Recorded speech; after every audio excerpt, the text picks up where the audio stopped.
Georgetown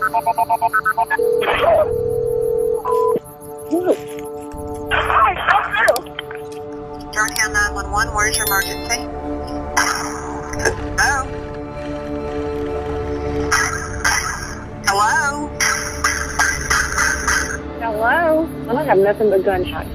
Born in 1975, Lorenzen was an energetic child with a vibrant smile. His mother, Deborah, resided with her own mother, who assisted in raising him.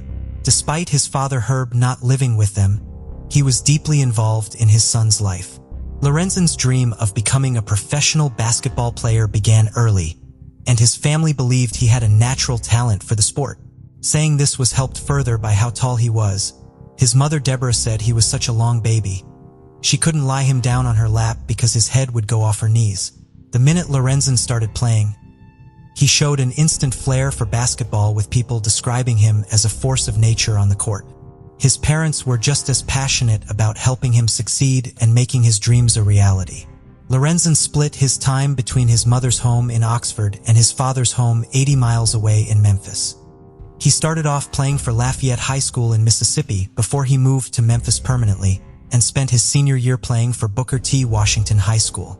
With an array of college scholarship offers, Lorenzen had some big choices to make. Ultimately, he decided to go with the Memphis Tigers at Memphis State University and threw absolutely everything he had into it. Straight out of university, his life would change forever. He entered the 1996 NBA draft and was the 7th overall pick in the first round, being drafted by the Los Angeles Clippers. Lorenzen soon married Shara Robinson, who he had known since his junior year. They had met through a basketball game. Her father was one of his coaches. Over the coming years, the couple would go on to have 7 children together. In 1995, their first child, Lorenzen Wright Jr., was born. After this came their eldest daughter, Lauren. Twins, Lamar and Shamar, their daughter Sophia, a son called Lawson, and a daughter Sierra. Lorenzen doted on his children, with those that knew him saying nothing was more important than them. In 1999, he moved from the Los Angeles Clippers to the Atlanta Hawks before being traded to the Memphis Grizzlies in 2001. His friends said he loved his newfound fame, embracing his fans and never turning anyone down for an autograph or a picture. Although overwhelming, he enjoyed this side of his career and used it as a way to give back to everyone that had supported him along the way. Professionally, he was reaching highs some could only dream of. But personally, his life would soon take a devastating turn. Sierra was born in 2002, but tragically, just 11 months later, she passed away in their family home from sudden infant death syndrome.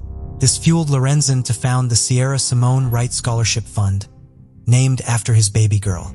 The scholarship fund granted an annual scholarship to a Memphis high school senior who had plans to attend a Memphis area college or university. His philanthropy continued with him contributing to numerous children's charities, hosting basketball camps, contributing to children's reading programs, and visiting St. Jude Children's Research Hospital. In 2006, he made the move back to the Atlanta Hawks. 2 years later, he was involved in a multiplayer trade, moving from Atlanta to Sacramento Kings. And shortly after this, he moved to the Cleveland Cavaliers. Lorenzen Wright had well and truly had a very successful career, playing in over 770 NBA games, spanning an incredible 13 seasons and garnering around $50 million in contracts. But as 2010 came around, after a bad thumb injury, Lorenzen Wright retired from professional basketball. Those that knew him said that over the last few years, he had played as hard as he'd worked, and a lot of the huge fortune he had amassed during his time in the NBA was all but gone.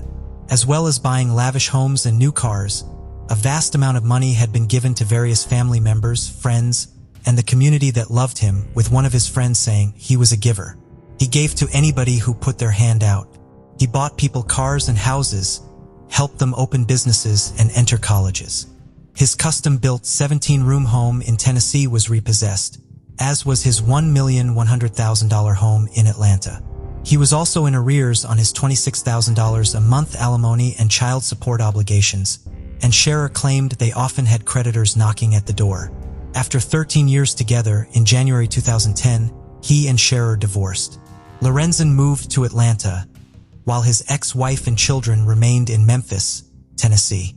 He still had a home in Tennessee and would come back and forth to see his family.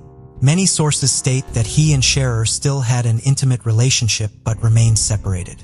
Sources said that Lorenzen was a serial cheater, whilst others say the infidelity definitely came from both sides. At one point in Atlanta, Lorenzen phoned a friend and told him he wanted to come back to Tennessee permanently and get back together with Scherer, expressing how unhappy he was away from his family and ex-wife. Needless to say, things did appear to be on the up for Lorenzen career-wise. He had 2 NBA teams inviting him to try out, and he was scheduled to fly to Israel to try out for a team there. His friend and roommate, Michael, said that Lorenzen was planning on traveling back to Memphis mid-July. But in the days leading up to it, he seemed a bit on edge and not really himself. His children had already spent a lot of time with him in Atlanta over the summer, and Lorenzen was telling everyone how much fun they were all having, watching films as a family, visiting amusement parks and water parks, and practicing basketball together. But the plan was Lorenzen was to visit Memphis for a short while and take his children back to Atlanta with him so they could spend the rest of the summer there. On July 18, 2010, with this plan in mind, Lorenzen flew back to Memphis. He had hopes of attending his sister's baby shower and proudly watch his eldest son, Lorenzen Wright Jr., play basketball. Throughout the day, he caught up with some friends and even took a picture of himself on one of his friends' phones. He then spent some of the evening at Scherer's house, leaving late into the night. Germantown police received a disturbing 911 call. 11 gunshots could be heard in quick succession, but the words coming from the caller were unclear. When the call was silent, the dispatcher assumed it was a hang-up. The person on the end of the line would later turn out to be 34-year-old Lorenzen Wright. Lorenzen never showed up to his sister's baby shower, and after repeatedly trying to get hold of him, his mother Deborah was starting to worry. He was also set to be his friend's best man, and his failure to turn up to that rang even more alarm bells. Although some of his friends thought he might have just wanted a break, when Deborah learned that her son wasn't even returning his daughter Lauren's calls, she knew she had to talk to the police. On July 22nd, Deborah filed a missing persons report, and officers arrived at Scherer's house to take some statements. Scherer told police that Lorenzen had left the house on the night of July 18th with a random man she didn't know, some drugs, and an unspecified but considerable sum of money. He was on the phone at the time and said to the person on the other end he was going to flip something for $110,000. Scherer said after this, he got into his car with the man and was not seen or heard from again. Rumors began to circulate that Lorenzen was deeply involved in drugs, possibly even a cartel, and people wondered if this was behind his disappearance. But if he left the house with a vast amount of cash, the possibility of a robbery being at the root of what had happened was also something to be considered. Lorenzen's disappearance became a high-profile and well-publicized case straight away, and media outlets started running with the story. 8 days would pass with nothing from Lorenzen. Although she was holding out hope, Deborah said that every day that went by, she knew the outcome was looking less and less positive. Finally, the police caught a break. The 911 call that had come in would soon, finally, be followed up on, and the link was made to the missing Lorenzen. The dispatcher that had answered the call did not report what she had heard to her supervisor, nor was the call tracked in any way to try and find out the location. Failure to report the call would result in a payout to Lorenzen's family, and police acknowledged the 9 days that had come and gone had hindered the investigation massively. After finally following up on the call and pinpointing the location, on July 28th, a terrible discovery was made. Lorenzen's body was found in a grassy area of southeast Shelby County. The road near his body was called Callus Cutoff, a shortcut that only people that knew the area well would be aware of. It was a route that Lorenzen would often take to visit his mother, as it was a lot quicker. The severe decomposition due to the time that had lapsed and the hot summer weather had left him weighing just 57 pounds. And police said that if you knew him well, visually identifying him would have been almost impossible. When Deborah got the call, she was desperate to see her son. She thought if she followed his route and went to the location, she might find some clues as to how this had happened. Despite police trying to stop her, she forced her way under the tape and ran to where he was. The autopsy revealed that he had been shot at least 5 times, but possibly more. And the 911 call he had made that night had definitely picked up his final moments. There were 2 shots in his head, 2 bullets in his chest, and bullet fragments in his right forearm. Officers reported that there were 2 different shell casings nearby, implying there could have been multiple murder weapons, but no guns were found at or near the scene.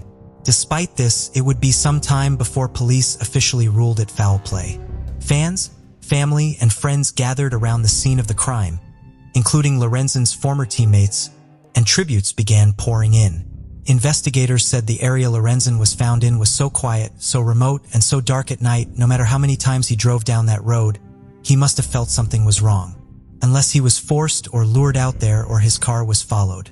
Several days later, on August 1st, Memphis police conducted a search of Scherer's home.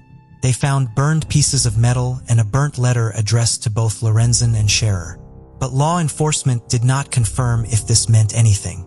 Neighbors said that Scherer had been burning things in the garden several nights before with an unknown male, which seemed out of place given how swelteringly hot the weather was. Lorenzen had a close group of friends, some of which he saw the night he went missing, and all of them were trying to piece together what had happened to him. The only thing that sprung to mind was that Lorenzen had received a phone call at some point during the evening from Scherer.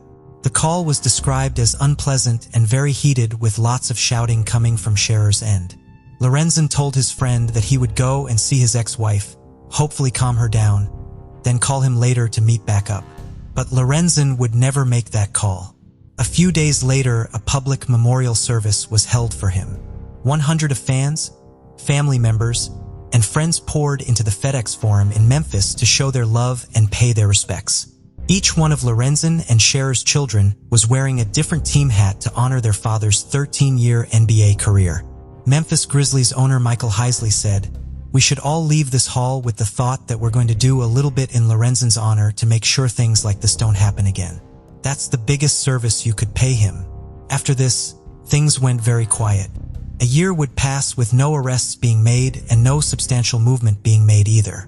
Investigators were finding it tremendously tough to solve a high-profile case with actually very little evidence to go on and no clear motive as to why someone could want him dead. Crime in Memphis was most definitely not uncommon.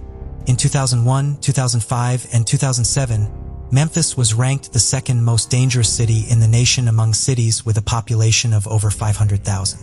And according to the FBI, in the same year Lorenzen was killed, Memphis was declared the 3rd most dangerous city in the United States. With various types of crimes being so prevalent and widespread for a long time, police were concerned they may never get the answers they need, as the reality was it could just be completely random for no real reason. In 2011, a reward for any information in the case stood at $21,000. Crime Stoppers had less than 50 tips come in, and the fear about whether or not the case would reach a conclusion loomed over everyone. One officer recalled they weren't sure whether people were staying quiet because they genuinely didn't know what had happened or because they did know and were scared to talk. A year later, however, in 2012, a man who was already in prison asked to talk to the FBI. He said he had information regarding the case and the people involved. In 2009, he was acquitted of murdering his girlfriend and was out on bail at the time Lorenzen was killed. He was finally convicted on the lesser charge of second-degree murder and sentenced to 20 years behind bars. He said he could tell police exactly where to find the gun that killed Lorenzen and spoke about a failed plot to kill him once before. Authorities kept this very quiet but started to look into these claims carefully and thoroughly. While this was going on, Scherer was involved in a legal issue herself. As part of their divorce settlement, Lorenzen took out a $1 million life insurance policy, which was paid to Scherer 1 year after his death. Lorenzen specified the policy was intended for their children, but according to one source, within months of receiving the $1 million, Scherer had spent all but $5.50. Lorenzen's father and executor of his estate, Herb, proceeded to sue Scherer on behalf of his grandchildren. The lawsuit claimed that Lorenzen had directed the money be spent on their children, but it was reported that the money had been spent in various other ways, including almost $101,000 on new cars, $69,000 on furniture, $346,000 for a new home and renovations, $5,000 for lawn equipment, and $11,750 for a trip to New York. Scherer, however, insisted the family was financially sound with $1,400,000 in assets to fall back on. But she later agreed to a confidential settlement. That same year, Scherer published a book called Mr. Tell Me Anything. Part of the description read, with the constant chaos surrounding women, new acquaintances, family, and greed, their efforts would soon appear to be ultimately in vain. Combined with the newfound lies and deception, she finds herself questioning his commitment. A breaking point is reached. She makes a life-altering decision. Does it work out for her good? Did all his lies finally catch up to him? Would he or she pay the ultimate price? It painted a picture of a marriage shrouded in vengeance, greed, volatility, and violence. Eyebrows were raised, and people were left wondering if this work of fiction was far more than that. While some believe this was all based on truth, painting the relationship as toxic, others said it was nothing more than fictitious and damaging lies and wasn't based on reality and the person Lorenzen was. Scherer was interviewed by several journalists after the release and had in part this to say: "It had now been 7 long years since Lorenzen's body was found. The investigation into his death had become one of Memphis Police Department's most high-profile, unsolved cases." Scherer had since married and divorced and briefly dated a journalist called Kelvin Cowens, who interviewed her about her book. The pair eventually moved to Houston together with Scherer's children. Kelvin said the relationship eventually crumbled because he couldn't get past what he described as an obsession with Scherer getting money from Lorenzen's estate. November 9, 2017, Operation Rebound. Thanks to the tip-off from the man in prison 5 years before, officers finally located the gun believed to have been the murder weapon. It was found in the lake in Walnut, Mississippi, about 45 miles away from where Lorenzen was found. And just as the man had said, Major Darren Goods, who was helping to lead the investigation, would dub this find as Operation Rebound, describing it as a fresh look into the case. "In basketball, when you get a rebound, that gives you a second chance," he said. "This would give us a second chance to bring some closure to this case and give this grieving family some relief." The man that had tipped investigators off about the gun and the plan to kill Lorenzen would soon be revealed to be Jimmy Martin. Jimmy Martin was actually Scherer's cousin. A month later, in December 2017, huge and shocking new developments were announced. Billy Ray Turner, a Shelby County landscaper and church deacon, was indicted on first-degree murder charges and held on a $1 million bond, which would soon be upped to $15 million. The gun that had been found at the bottom of the lake was traced back to him. Billy was a deacon in Scherer's church and had done some yard work for the Wright family before. Rumors had been swirling that Billy and Scherer were actually romantically involved. For days later, Scherer Wright Robinson was also arrested in California and would be held on a $20 million bond. While a lot of people were left shocked that Lorenzen's ex-wife could be involved, those close to Lorenzen said this revelation came as no surprise. Officers believed that Scherer had tried to kill Lorenzen before, and according to Jimmy's statement, this happened when Scherer went to Atlanta to see Lorenzen. While she was in his home, she had left a window unlocked, with the intent of Jimmy and Billy entering the home at night and killing him. According to Jimmy, this is exactly what he and Billy did. As they opened the window and crept inside, they noticed Lorenzen's roommate Michael happened to be asleep downstairs. They also realized that Lorenzen was not home. The pair quickly left and a new plan was laid out. According to everything police knew, Lorenzen was somehow lured into the grassy area where he was met with Cher and Billy. Officers felt strongly that they could put Cher at the scene, but it remains unconfirmed as to whether or not she pulled the trigger on either gun. After he had been killed, Jimmy said the pair confessed to him and he said he would help them clean up the crime scene. Jimmy said that he used a metal detector to help find one of the guns that had been dropped in the commotion. And after Jimmy and Billy cleaned everything up, the gun was thrown into the lake miles away. A trial date of September 16, 2019 was set for both Scherer and Billy. They were expected to be tried at the same time as co-defendants. Scherer and Billy's defense would center heavily around Jimmy's credibility as a witness, with Scherer going as far as to claim Jimmy had more evidence pointing to him as the killer than she did, and both legal teams saying that Jimmy's violent history was enough to prove that he himself was probably behind all this. When Billy was arrested, he had a gun on him, so he still had the charge of an illegal possession of a firearm hanging over his head, as well as the first-degree murder charge. The firearm charge alone carried a potential sentence of up to 20 years. Billy and his lawyer decided it was safer to plead guilty to the firearms charge. After Scherer's lawyers learned about the plea, they started to worry that Billy and his team could use this as leverage to testify against Scherer. Her legal team described this as being disastrous if it were to happen. After this, in an unscheduled court hearing, Scherer walked into the courtroom. Scherer entered a plea of guilty to the lesser charge of facilitation of first-degree murder and the attempted facilitation of first-degree murder. She said, "I'm just going to say, because of my children, I have made this decision. And because of them, I'm not going to go into many more details right now, but I'm just going to say everything is not what it seems." In exchange for her plea, she was sentenced to 30 years in prison and will be eligible for parole after serving 30% of her sentence, roughly 9 years. A possibility that left those who knew and loved Lorenzen very upset. Despite many pushbacks due to the COVID-19 pandemic, Billy Ray Turner was next to face the courts. He pleaded not guilty to all counts. Jimmy, who had been granted immunity, along with many other witnesses and experts, took to the stand. The lead prosecutor, Paul Hagerman, painted a picture of Billy as a key participant in the plan to lure Lorenzen from his home. He did, however, acknowledge that Billy could have been left vulnerable to Scherer's manipulation because she was his trusted friend, an alleged secret love interest.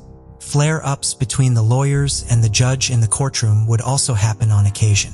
In March 2022, after just 2 hours of deliberations, Billy Ray Turner was convicted of first-degree murder, conspiracy to commit first-degree murder, and attempted first-degree murder. He was handed a life sentence. Judge Lee Coffey, who had presided over everything, was praised for his work throughout the hearings and trial. With 3 different versions of events and one story that will never come to light, it is likely that the full truth of what happened that night and the reason behind why it happened will never be known. The former director of Memphis Police, Tony Armstrong, said, "The only motive is, he was worth more dead than he was alive. These kids, they suffered. Not only was their father taken, their mother's gone too. There are no winners." Lorenzen's pastor said, "Not only was he physically murdered, but his character was assassinated. I want people to know who Lorenzen Wright was, the kind of human he was. Too many people bought into the lies. We're trying our best to cleanse the name of Lorenzen." Lorenzen's children still work to keep their father's name and legacy alive. Lorenzen Wright Jr. was a basketball player too and worked as a coach training high school students. Lauren Wright is married and resides in Charlotte, North Carolina, and some sources say has the guardianship of her sister Sophia. Lorenzen's twin boys, Lamar and Shamar, are also basketball players, playing for the SIU Edwardsville Cougars in the NCAA. Little is known about Lawson, apart from the fact he resides in Texas and supports his siblings in everything they do. They all believe their mother's innocence, and they remain a tight family unit. Sadly, the relationship between Deborah and her grandchildren became distant after the arrest and conviction of Scherer. Deborah has since reconnected with Shamar and hopes one day to gain back the closeness with her other grandchildren. She said for now, she will love them from afar. Lorenzen's parents were such a driving force in pushing the case and continuing to keep their son's story alive in the media. "I knew I couldn't give up," Deborah said. "If I gave up, who was going to take my place?" Discover the chilling world of secret crime mysteries, where we delve into the most perplexing cold cases and unsolved crimes. Join us as we unravel hidden clues and explore haunting mysteries. Subscribe now and be part of the journey to bring these cases to light. Grateful Doe was a young male estimated to have been between the ages of 15 to 21 years of age at the time of his death. He was found in the passenger side of a VW Vanagon on the side of a road on Route 58 West. The vehicle had hit a pair of trees, and neither he nor the driver of the vehicle had been wearing seatbelts. The accident occurred in 1995, and the driver had been quickly identified as Michael Hager. The passenger, however, had no identification on him. He only had 2 scalped Grateful Dead concert tickets, $1 and quarters, and a yellow Bic lighter. He was given the name because he was wearing a Grateful Dead t-shirt and swells the tickets. It was thought by police that Grateful Doe was hitchhiking, and Michael Hager picked him up because he'd been wearing a Grateful Dead t-shirt because Hager had also liked the band. Neither young men had drugs or alcohol in their system, and police theorized that Hager had fallen asleep at the wheel. Grateful Doe had severe lacerations on his face, thus a post-mortem photograph wasn't released to the public. They input his fingerprints, but they never had any results. There had been a note recovered from the scene that said, "Jason, sorry. We had to go see you around. Call me." Then there was a number and it was signed Carolyn T and Carolyn O. The police attempted to locate the Carolyns, but because the number had no area code, it was a near impossible task. Grateful Doe had brown eyes, long curly brown, or darker blonde hair color that had recently been colored red. He had a star tattoo on his upper left arm and another faded tattoo on his right arm. He had been wearing a beaded necklace, had his left ear pierced but wasn't wearing an earring, and had a scar on his back. He had been cross-referenced with over 200 missing persons but never found a match. In 2013, police had released a digital reconstruction of Grateful Doe, and in 2014, the website WebSleuth put out a massive social media campaign to attempt to get the case solved before the 20th anniversary of his death. The campaign had his digital image shared on Imager, Reddit, and on Grateful Dead forums, BuzzFeed, and local media. The mantra was simple: we just need to get this to be seen at the right place at the right time by the right eyes. The social media blitz was successful and 2 men replied having known Grateful Doe as teens and were able to get the post to his family. January 13th, 2015, Margaretta Evans posted on the Grateful Doe Facebook page, "OMG, this is my son." Grateful Doe was officially identified as Jason Callahan. He had left home on June 1st to follow a Grateful Dead summer tour. He was 18 when he left home and hadn't even made it 4 weeks into the summer tour before the accident. He was never declared missing because his family had wanted to believe he had just picked up and started a life somewhere. After nearly 20 years, it hadn't been the news wanted to hear. Police credit the site WebSleuths for organizing a successful social media campaign that had served its purpose to find someone who knew him. Before we continue, 90% of you haven't subscribed to our channel, so if you like this video, please subscribe. It motivates us to make more content for you. Okay, let's continue. Jacob was 11 years old in 1989. He was from St. Joseph, Minnesota, and October 22nd, he was abducted. He had been out biking with his younger brother and his friend Aaron Larson at around 9 p.m. They had gone to a corner store only 4 blocks from their home to rent a movie. Before they went out, they had called their parents who were at a dinner party to ask their mother for permission to go out. She adamantly said no because it was already dark, and she was concerned cars wouldn't be able to see them biking. When they hung up the phone, they revised their plan and spoke to their father, telling him they would have flashlights and wear reflective vests. Their father felt it was a well-thought-out plan, and since it was the 3 of them, he said it was fine. On their way back, on a particularly dark stretch of road, a man in dark clothing and a mask jumped out of a driveway. He had a revolver and ordered the boys to throw their bikes into the ditch and lie face down on the ground. The boys complied. Then the masked man asked each boy to give him their ages. Jacob's younger brother was told to run to a nearby wooded area and not to turn around or he would be shot. He next demanded the remaining boys show him their faces. Then he told Aaron to run into the woods and not look back or he would be shot. Then he grabbed Jacob by the elbow and began dragging him away. This was the last time Jacob was seen. The 2 boys sprinted home. 911 was called and their parents were contacted. Within 6 minutes of the 911 call, a sheriff's deputy was on the scene. When he found the boys' bikes, he immediately called for backup. Additionally, the FBI were alerted. Throughout the night, Jacob was searched for, and over the next few days, the search began to dwindle with no suspects or evidence. The case quickly went cold. Joy Baker had been 32 when Jacob had been abducted. She remembered the missing posters, the ongoing theories, the pleas of Jacob's mother on TV to bring him home, and it had haunted her. She often thought back on it as she raised her own children. 2 decades had passed since Jacob's abduction when she started blogging about her investigation.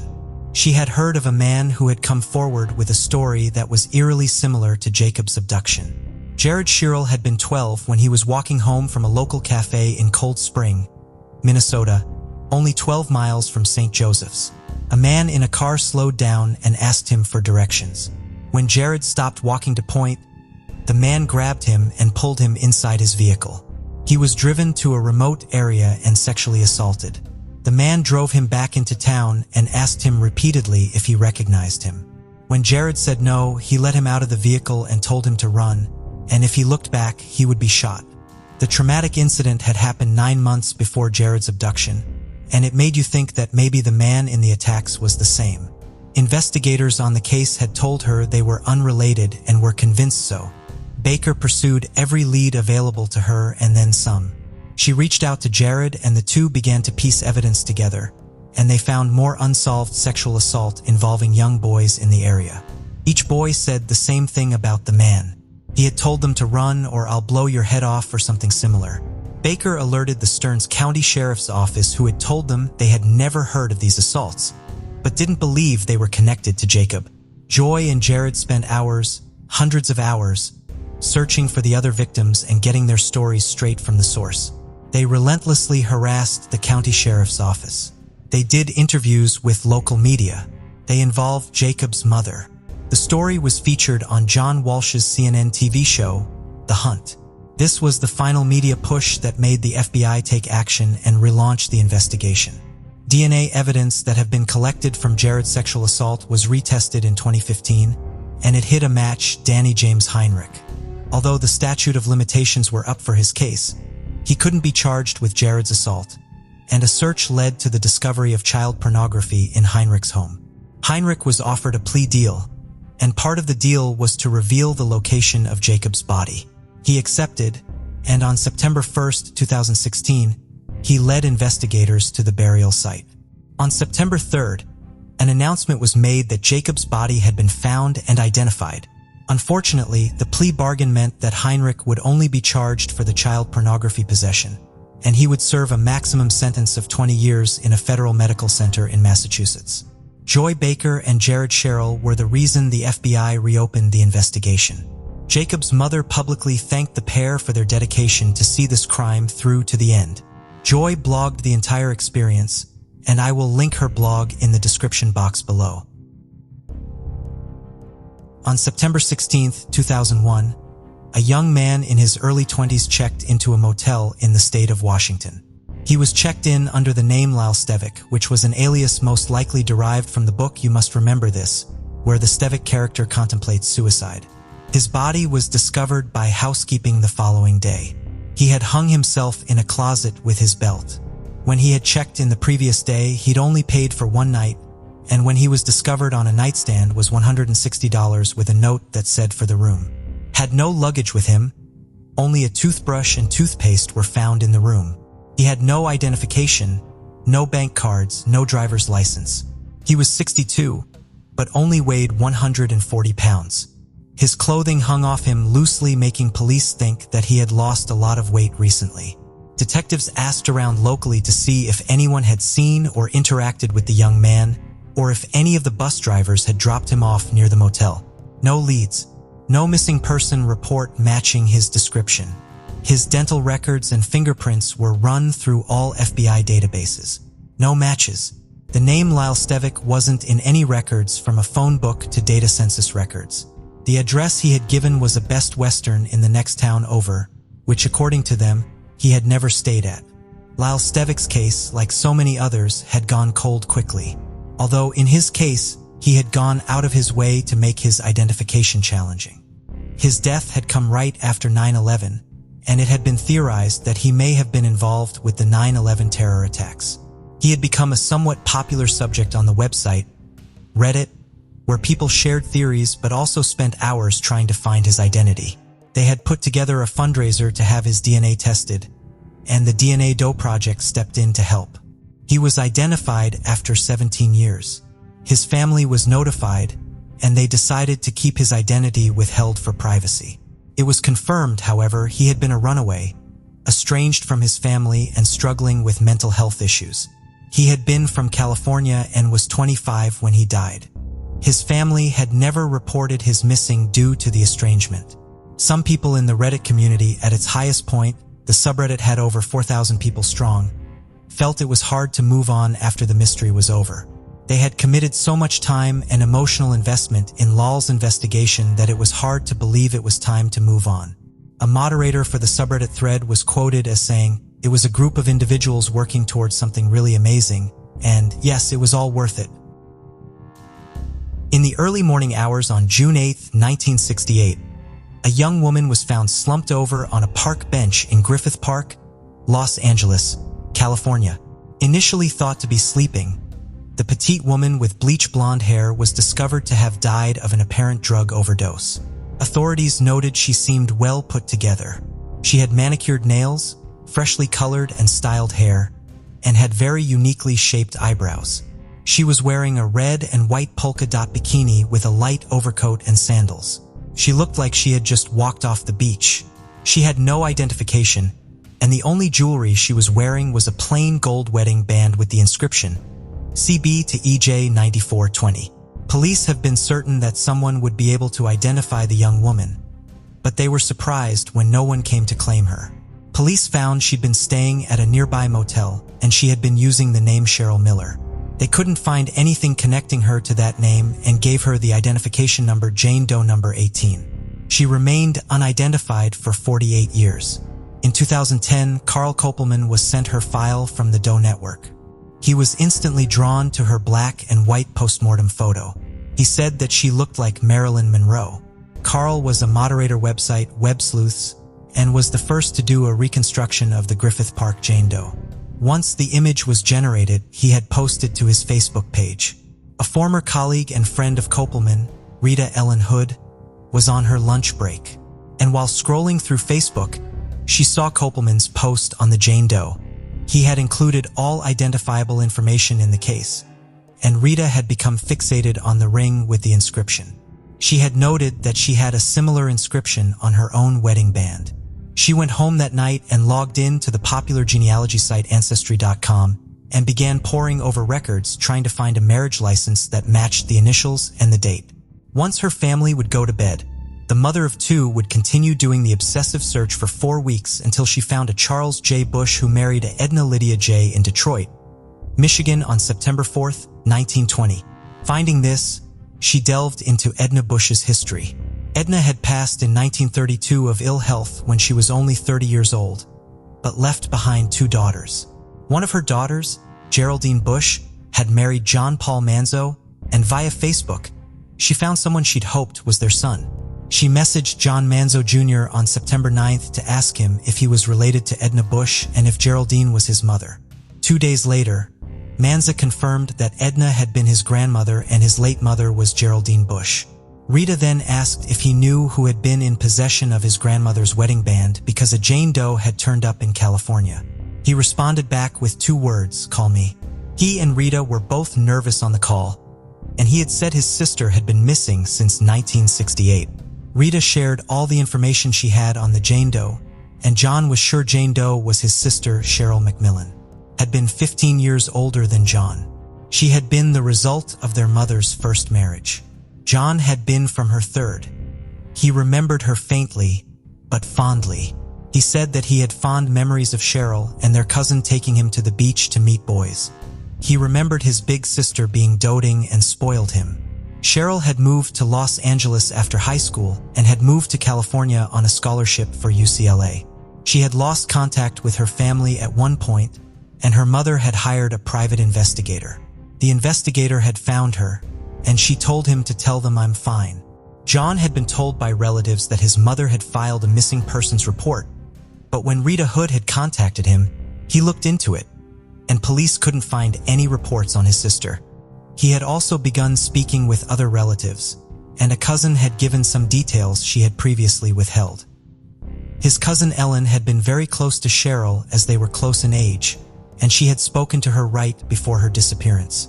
Ellen said that Cheryl had missed a dress fitting for her wedding, and when she spoke to her about it, Cheryl promised that she would not miss the wedding, reassuring her that she was the maid of honor and nothing would stop her from attending. But Ellen knew something was different with Cheryl. When Ellen had last visited her, she was introduced to new friends of Cheryl's.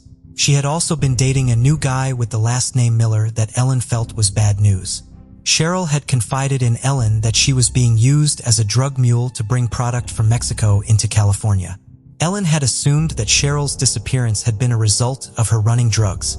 Ellen knew that Cheryl had been using drugs for some years before 1968 and wasn't surprised she had died of an overdose. Her younger brother, although saddened by the confirmation that his sister would never come back, he was also grateful for the knowledge that she hadn't simply abandoned him wordlessly. He was also glad that she had never pawned off their grandmother's wedding ring, because if she had, she never would have been identified. Although police had no DNA to confirm, Cheryl had been cremated. Using photographs and family members' positive identifications, they confidently stated that Cheryl McMillan was the Griffith Park Jane Doe, and she had died in 1968 at the age of 21. After the identification, John and Rita met in person, and John said that he considers Rita to be a part of the family and is grateful that she was able to make the connection. 87-year-old Gladys Godfrey resided alone in a bungalow on Devon Drive within the Ladybrook estate in Mansfield, England. The estate was predominantly inhabited by elderly residents, fostering a close-knit community where everyone knew one another. Being housebound, she often slept in a chair in her living room and relied on a walking frame to assist with her mobility. She was friendly and kind, well known in her local area and a much-loved member of her community. She could often be seen standing on her front doorstep saying hello to people who passed by. She had no children but was very close to her niece Sandra. Sandra would visit her aunt once a week, and the pair enjoyed a fantastic relationship. When Sandra was a child, her mother had had to work, and Gladys was a huge part of her life and had helped to bring her up.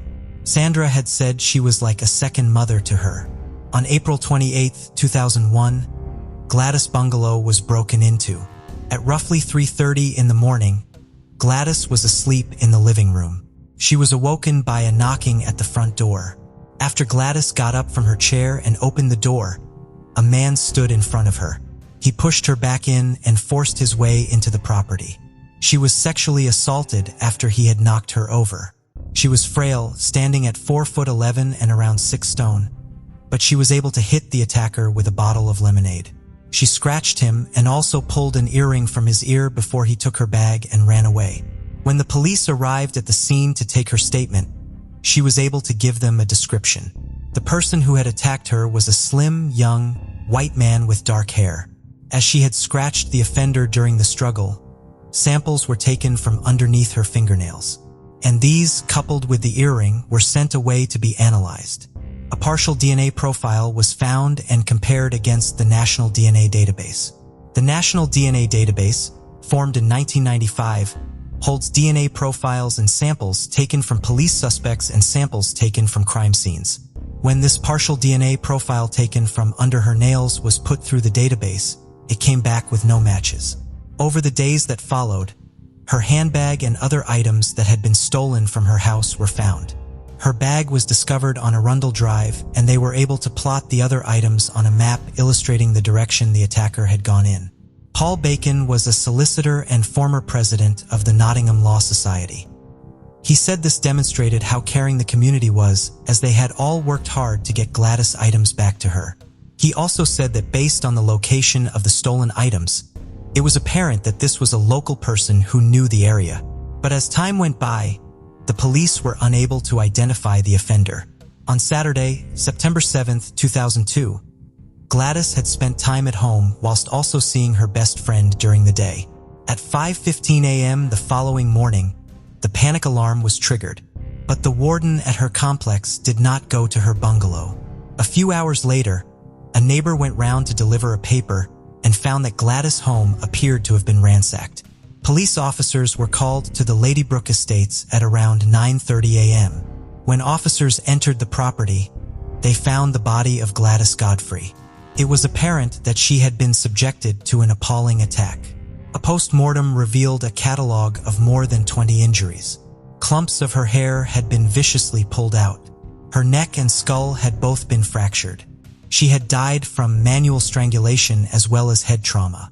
So severe were her injuries, her family were not allowed to identify her body. Her walker that she had used to get around was tipped over on its side, and there were bloodstains near the fireplace in the living room and on the base and pillow of her bed. Based on the evidence at the scene, it appeared that the initial attack had taken place in the living room of the bungalow. As there was hair and blood by the fireplace, it appeared that she had been pushed to the ground. There was one blood mark that immediately got the attention of investigators: a footprint. Footprints can often be key pieces of evidence at a crime scene. The crime scene manager was able to ascertain that the footprint most likely belonged to a Euroland shoe. And this, coupled with the fingerprints found in the bungalow, added to the pile of evidence being gathered. After being beaten viciously, it appeared that she had been dragged into her bedroom. Whilst in her bedroom, she had been raped. Those who were known to Gladys had their fingerprints taken to compare with the fingerprints found at the crime scene. After doing this, there were still fingerprints inside the bungalow belonging to an unknown person. The community was in shock.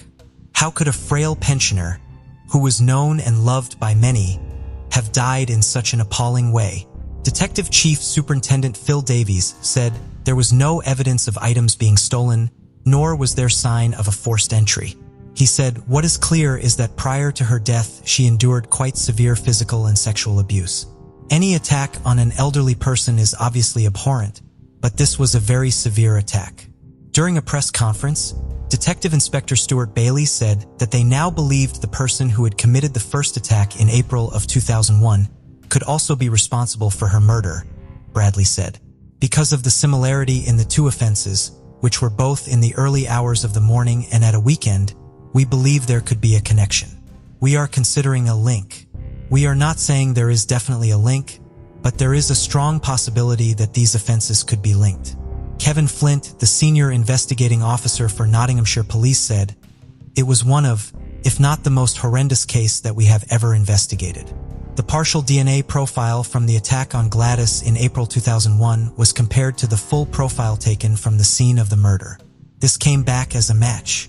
Whoever had attacked Gladys before had come back and murdered her.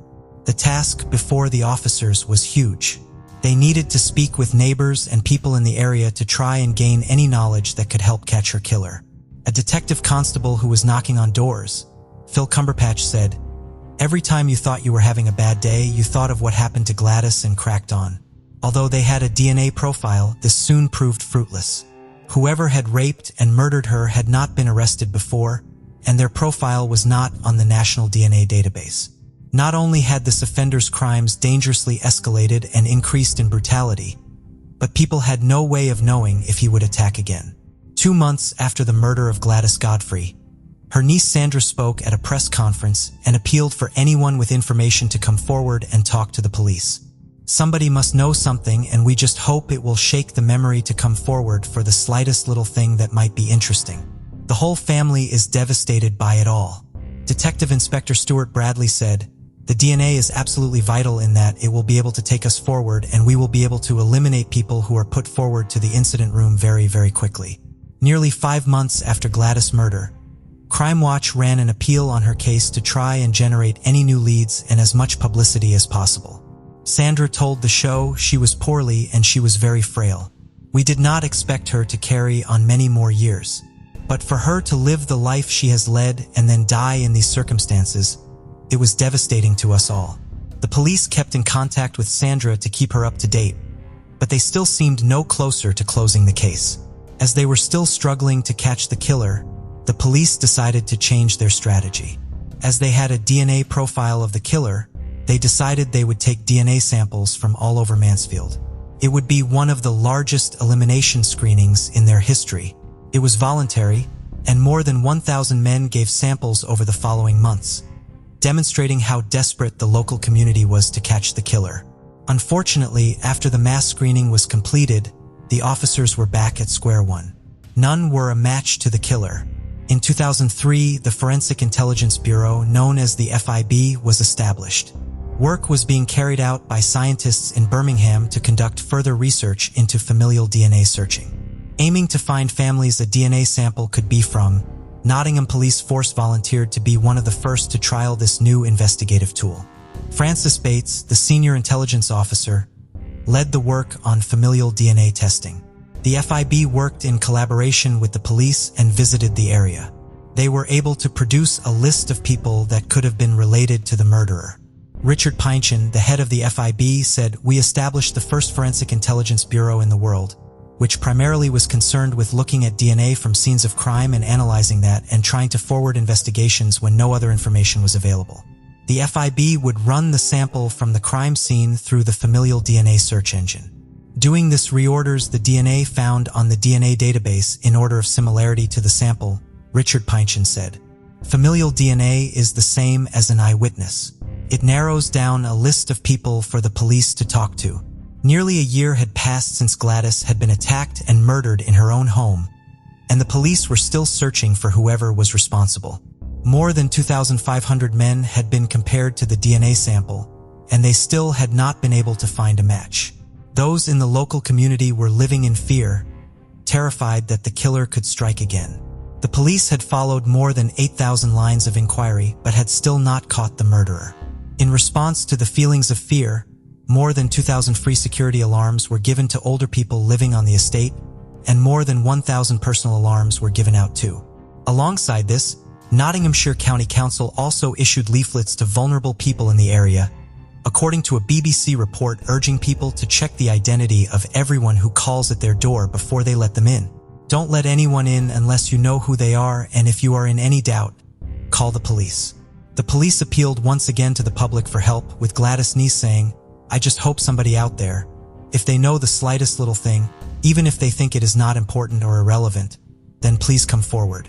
15 months had now passed since the brutal sexual assault and murder of 87-year-old Gladys Godfrey. When it came to the familial DNA testing, the first thing the intelligence team did was look at anyone on the familial DNA lists who was local to the area and draw up family trees to eliminate as many people as possible. 2 families became the immediate priority. It was voluntary for the men in these families to offer their fingerprints and DNA to rule them out of the inquiry. These samples were compared with the killer. Just 24 hours later, the news would come in that would blow the case wide open. They had finally had a match for the DNA taken from the intimate swabs, the partial profile taken from underneath her fingernails from the first attack, and the fingerprints matched 12 of the fingerprints found in the bungalow. This was a bittersweet moment for those involved. Gladys Godfrey had been subjected to a sustained and brutal attack and had died under unimaginable circumstances. But the person responsible had now been identified.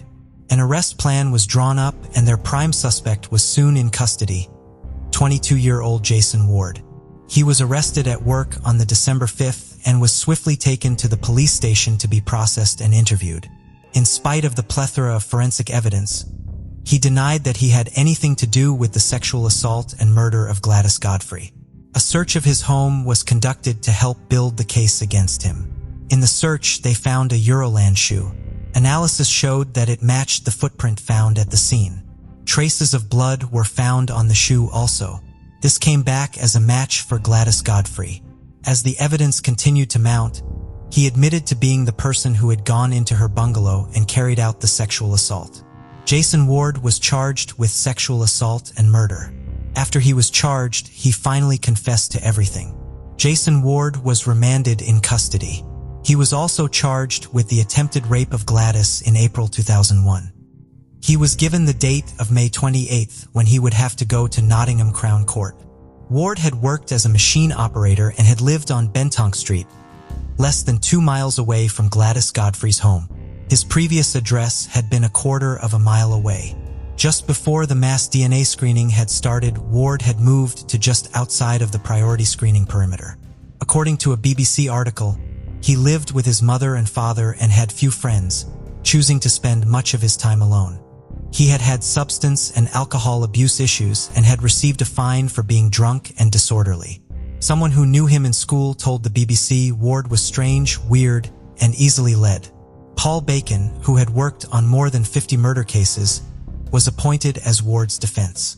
He would later say in a documentary that it was really difficult to understand his motivation for the offense, adding, "I think he found it difficult to understand his motivation too." It was arranged for psychiatric evaluations to be carried out on Jason Ward. At his first court appearance, he entered a plea of guilty to the burglary, indecent assault, rape, and murder of Gladys Godfrey. Jason Ward was sentenced psychiatric evaluations into account when deciding the punishment. Frances Bates from the Forensic Intelligence Bureau, who led the pioneering familial DNA testing that helped catch Ward, was there for the sentencing. She said, "I was sat in the public gallery near the family, and to see the family's reaction and to see that they had got closure in this case meant a great deal to me. I was only a small part of the case, but to know that I had helped provide that closure was really important to me and something I still think about to this day." When talking about the vital work of familial DNA testing that had helped catch Ward, Richard Pynchon said, "Without that case and without those people working together, we would not have been able to prove how effective this was. This was a landmark case. It was the first time anywhere in the world that familial DNA searching had solved a murder. The murder of Gladys Godfrey shocked the close-knit community and devastated her family. Through the pioneering work of the FIB, familial DNA testing, and the commitment of investigators, her killer was finally brought to justice." In 1979, Glenys Susan Sharp, who preferred to be called Sue, departed from Connecticut, leaving a troubled marriage behind. Accompanied by her 5 children, she packed as much as she could into her vehicle and set off. She chose California to be nearer to her brother. They initially settled in Quincy, California, moving into a 1-bedroom trailer recently vacated by her brother and his wife. However, the small trailer park was not ideal for the large family. Her children were John, 15, Sheila, 14, Tina, 12, Ricky, 10, and Greg, 5. Sue had heard that there was a small resort town nearby in Keddie, California that was facing financial problems and had converted their cabins into low-income housing. Keddie Cabins was once a massively successful resort destination, but by the 1980s, the cabins had gone into a state of disrepair that no longer brought the affluent crowd it once did.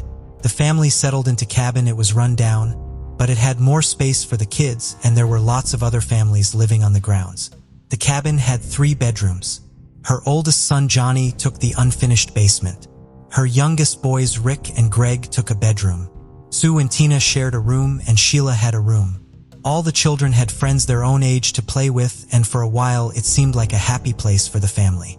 Sue's ex-husband had been in the Navy. The family was accustomed to moving around the country, and they looked forward to being in one place for a while. Sue had a hard time making ends meet. She would get $250 from her ex-husband, food stamps, and was on social welfare. She was also enrolled in a federal education program that gave her money to attend classes at a local community college.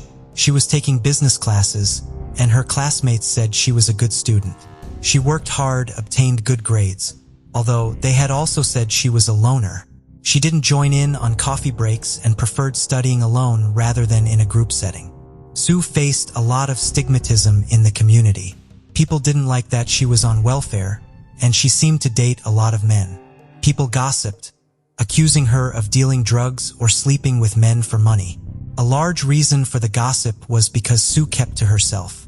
She didn't make a lot of friends.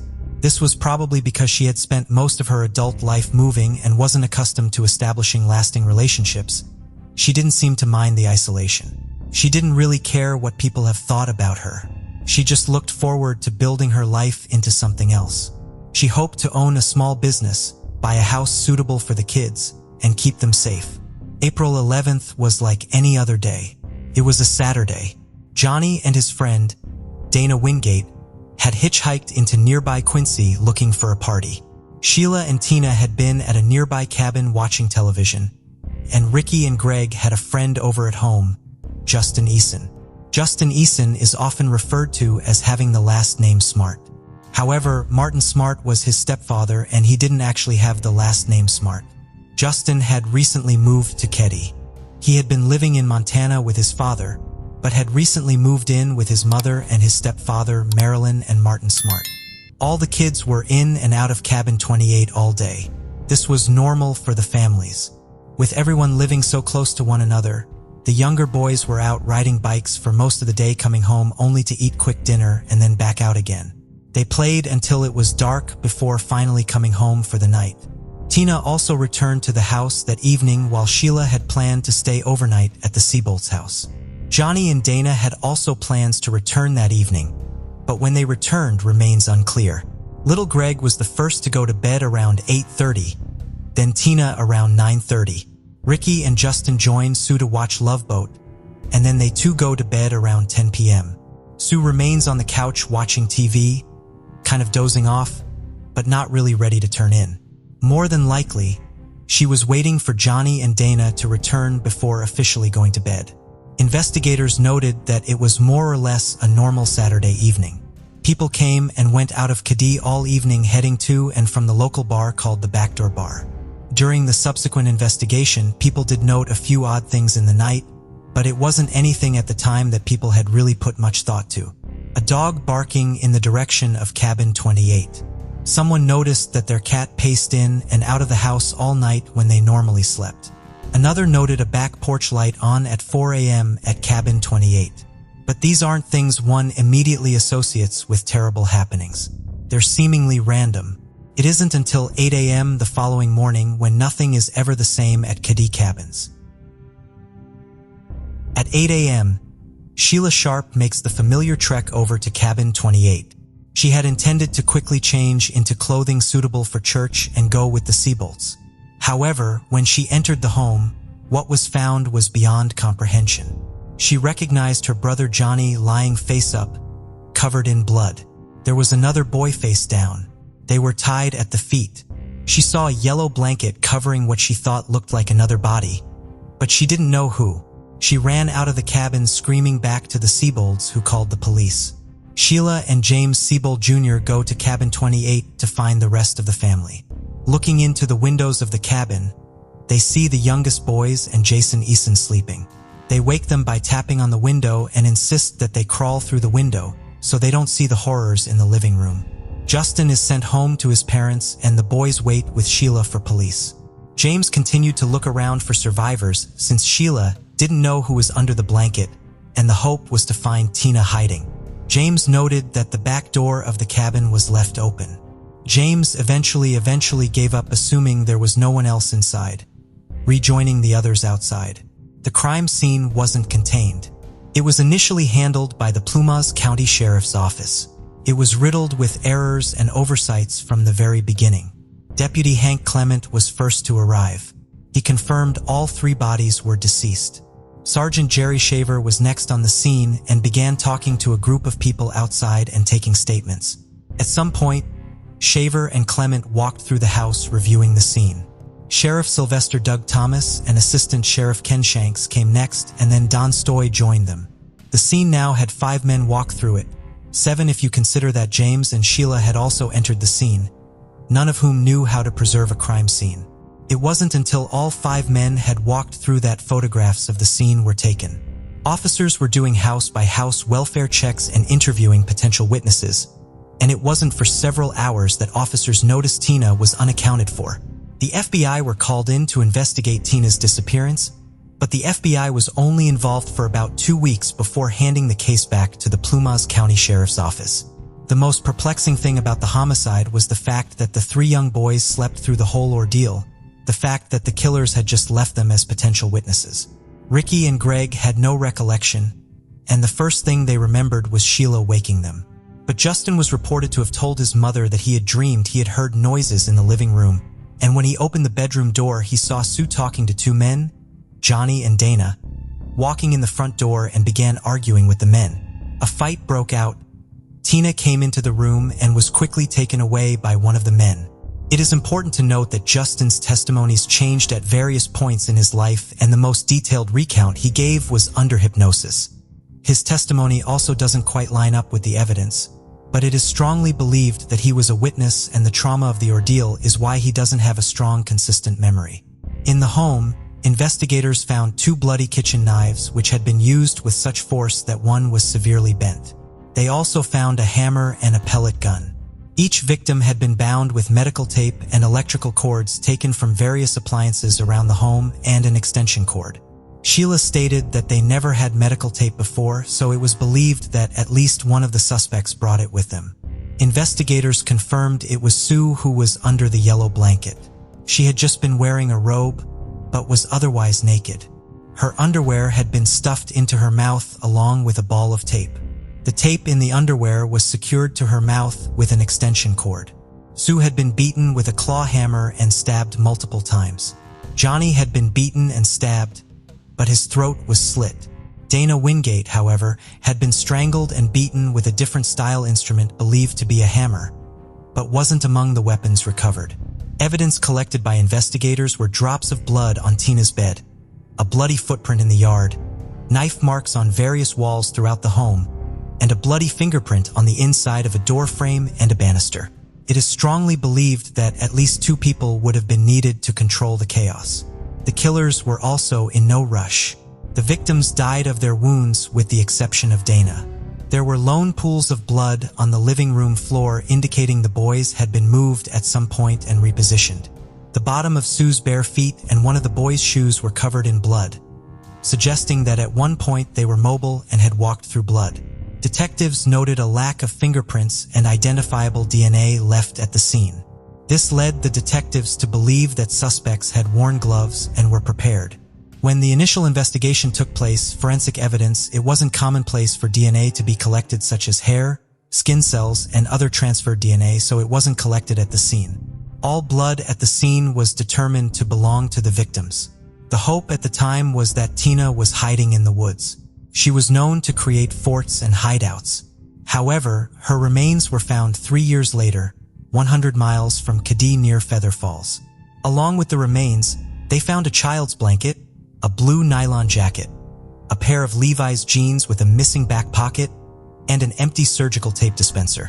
In the 3 years between the murders and the discovery of Tina's body, the case had gone completely cold. There were rumors that the Slains had been connected to drugs, but law enforcement were never able to find a connection.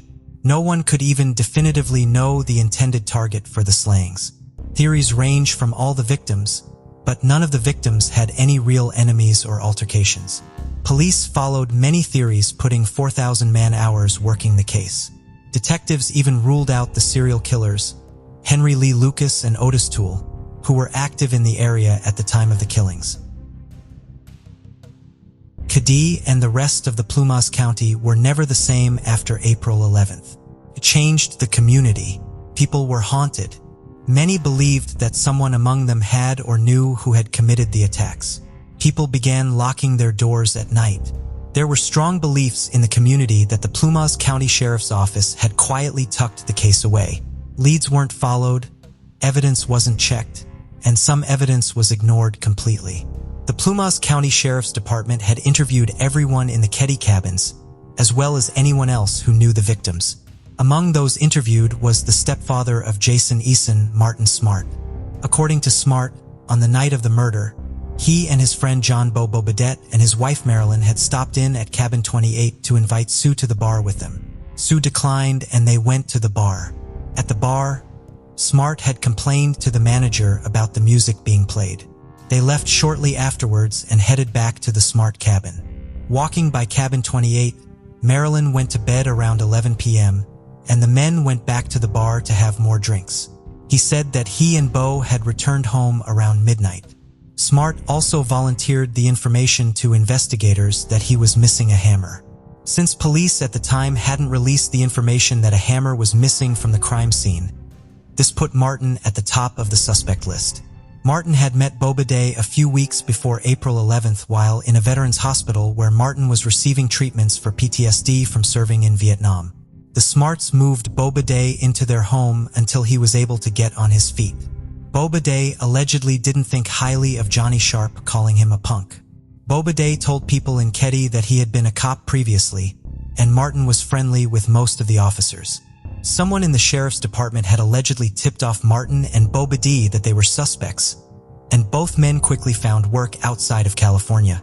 Bobade was thought to have gone back to Chicago, and Smart found work in Nevada. Bobade died in Chicago in 1988. Martin wasn't the best husband, and he was said to have cheated on his wife. He was abusive and prone to violent outbursts and was involved in selling drugs. He had worked at the Keddy Hotel as a cook, but had been fired some weeks before the murders. Sue, Martin, and Marilyn had all been taking the same business courses, and it was said that Sue had been counseling Marilyn on leaving her husband. After April 11th, Martin took work in Nevada, and his marriage to Marilyn began to deteriorate. He had sent her a letter where it sounds as though he is confessing. The letter read as follows: "I've paid a price for your love, and now I've bought it with 4 lives, and now you're telling me we're through. Great." Marilyn claimed that she had never opened the letter, but had found it later. She went on to state that the handwriting was definitely that of her ex-husband. After their divorce, Marilyn had gotten remarried. Martin also regularly sought counselor for his PTSD. According to the counselor, Smart had admitted to her that he killed Sue and Tina, but had nothing to do with the boys. Tina had to be killed because she had seen everything. The counselor allegedly told Plumas County Sheriff's Department what Martin had told her, but there was no evidence of that statement ever being taken. Martin died of cancer in Portland, Oregon in June 2000. Marilyn did go on the record to state she believed her ex-husband and Bo Bobadette were responsible for the murders. She said that after she had went to bed, they went back to the bar, and at 2 a.m., she woke up to find them burning unknown items in the wood stove. Although there is no evidence to corroborate her statements, it would explain why Justin was left with the younger boys sleeping. It may also explain why Justin's story changed throughout his life. He could have blocked it out from trauma, or he may have been threatened to stay quiet. The cabin was demolished in 2004. In 2016, a hammer had been found in a pond near the cabins found by someone using a metal detector in the area. It matched the description of the hammer Martin had claimed to have lost. In April 2016, a knife was also recovered near the scene. The Plumas County Sheriff Department claimed to be actively investigating 6 suspects, and DNA recovered from the scene matched a living suspect. In a box of old evidence, one of the investigators found an audio tape directing police to the location of Tina's body. It had remained unopened in the evidence bag. None of the initial investigators had even bothered to listen to it. The knife, hammer, and tape were all sent to the FBI for testing. No word on if they have been any aid to the investigation. There is still a $5,000 reward for any leads leading to an arrest and prosecution. The lead investigators currently working the case are very confident that they will have this solved soon. They're quoted as saying, "There are persons of interest still living who knew or participated in this crime and should now be worried. I definitely think any original investigators should be very concerned, as there was clearly some instances of a cover-up in this investigation. There really is no reason for a large amount of evidence, key evidence that had been never looked into or followed up on." Pamela Millam, a 19-year-old student at Indiana State University, was pursuing a career as an English teacher, inspired by her mentors. On September 15, 1972, during the university's Rush Week, Pamela, a member of the Sigma Kappa sorority, mentioned to some friends that she needed to move her car and then left the Homestead Hall. She said she would only be a few minutes, but never returned. Pamela didn't live on campus. She commuted to school daily from her childhood home, which she shared with her younger sister and parents. No one at the sorority party thought anything of Pamela not returning. They assumed she had just gone home. The next morning, however, Pamela didn't show up for work, and this concerned her family. It was very unlike Pam to be so irresponsible. The following day, 2 of Pam's friends spotted her 1964 Pontiac in the parking lot about a block away from where it had been parked the previous day. Through the window, they could see Pam's glasses in the vehicle. The girls called Pamela's home, and her father and sister, Sheila, decided to bring a spare set of keys to check out the car. When her father popped the trunk, what he saw would haunt him for the rest of his life. Pamela had been stuffed inside the trunk of her own vehicle. Her hands were tied behind her back. She had been gagged, and there was tape over her mouth. She had a rope around her neck, and the same rope was used to bind her hands. The thin white rope appeared to be a clothing line. She had leaves and dirt on her body and caught in the layers of her pantyhose and pants. There were no witnesses, but the police did a thorough investigation. The lead investigator insisted on collection of soil and any trace evidence, which at the time they had no way of testing, but he believed that science would one day catch up and it may be useful. DNA was collected from Pam's blouse. With no witnesses or enemies, the case very quickly went cold. Authorities believed that a man who had been arrested several weeks after Pamela's murder was responsible. He had been arrested in connection to several assaults on campus. However, police were never able to link Robert Wayne Austin to Pamela. No one knew at the time, but all the evidence that have been collected would eventually come to light, and the investigator was correct. It would be used to find her killer, but for the time being, it would be tucked away in the back of the storage room waiting. 36 years later, in 2008, newly appointed Terre Haute Police Chief, Sean Keane, handed out cold cases to each of his detectives. Keane felt it was unfair that all of his detectives had cases and he didn't, so he assigned himself the unsolved murder of Pamela Millam. Keane said that as soon as he opened the file, he couldn't put it down. He brought it home and irritated his wife by spreading out the crime scene photos in their living room. He tested the DNA from the scene and tested it against the lead suspect, Robert Wayne Austin, but was able to quickly eliminate him. It wasn't a match. He worked the case for 11 years, manually eliminating hundreds of suspects.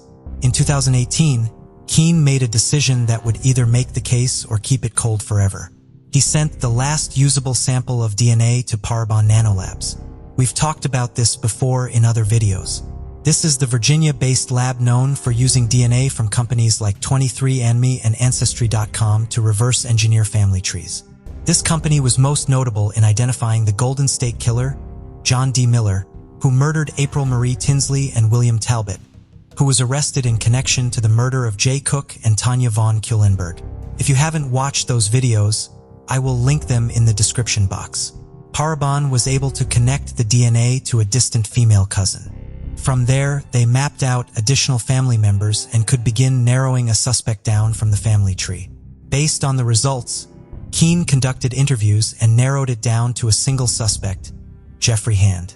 Keane was disappointed to learn that Hand had already died, but using reverse paternal DNA testing, he confirmed with a 99% certainty that Hand had killed Pamela.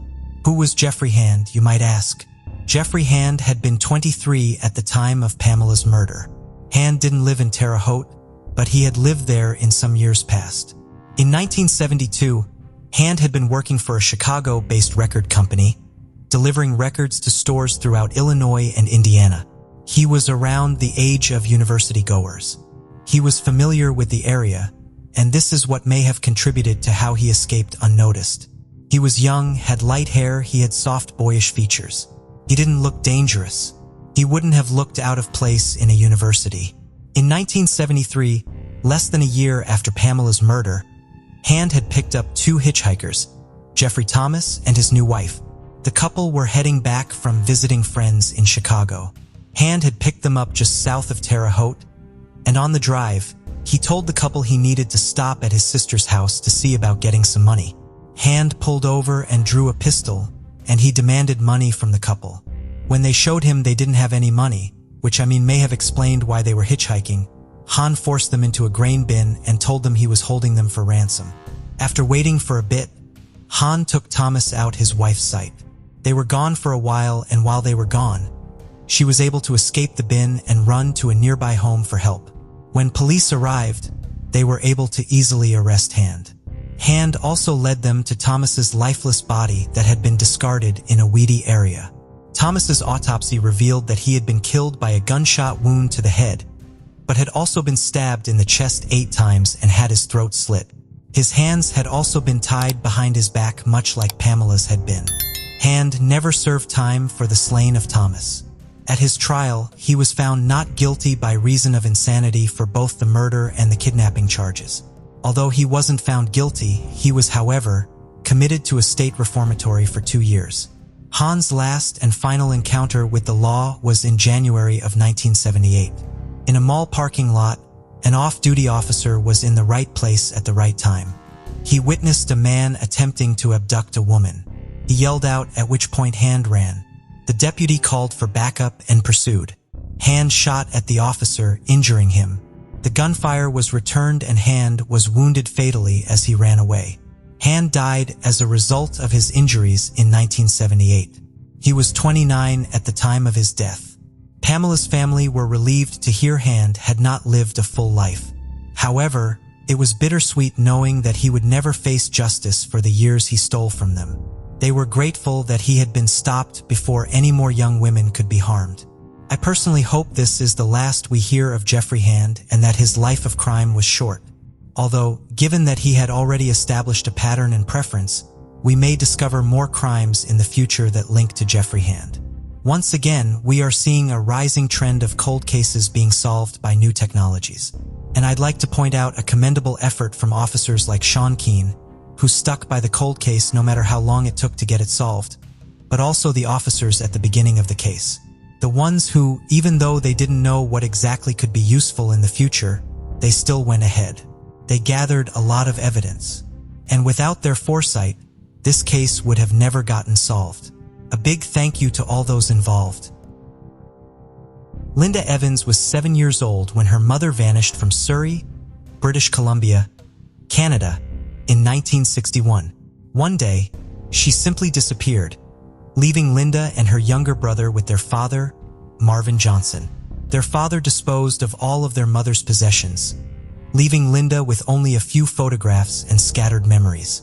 From an early age, she learned not to ask about her mother, as her father had a temper and a penchant for drinking. As she got older, she still had questions, but had just assumed her mother had died or had been murdered. She knew her father had known more on the subject, but no matter how close she got to him, he wouldn't talk about it. The Vancouver RCMP were going through old missing person files as part of their Missing of the Month series and reached out to Linda. Linda's father had passed some years ago of natural causes, and this stirred a desire to do some sleuthing on her own. She learned that her father had been the prime suspect in her mother's disappearance. He hadn't reported her missing for 4 years, and that was only because he had needed to declare her legally dead so he could remarry. Foul play was suspected, and the RCMP had gone as far as digging up the yard to search for any evidence. None was found, and Marvin Johnson was able to declare his wife legally dead, and the case went cold. Linda found her parents' marriage license, which had given her a little more information. She had also found some documents saying her mother had lived in Carcross, Yukon. She decided to place a personal ad in the Yukon News saying, "I am looking for my relatives.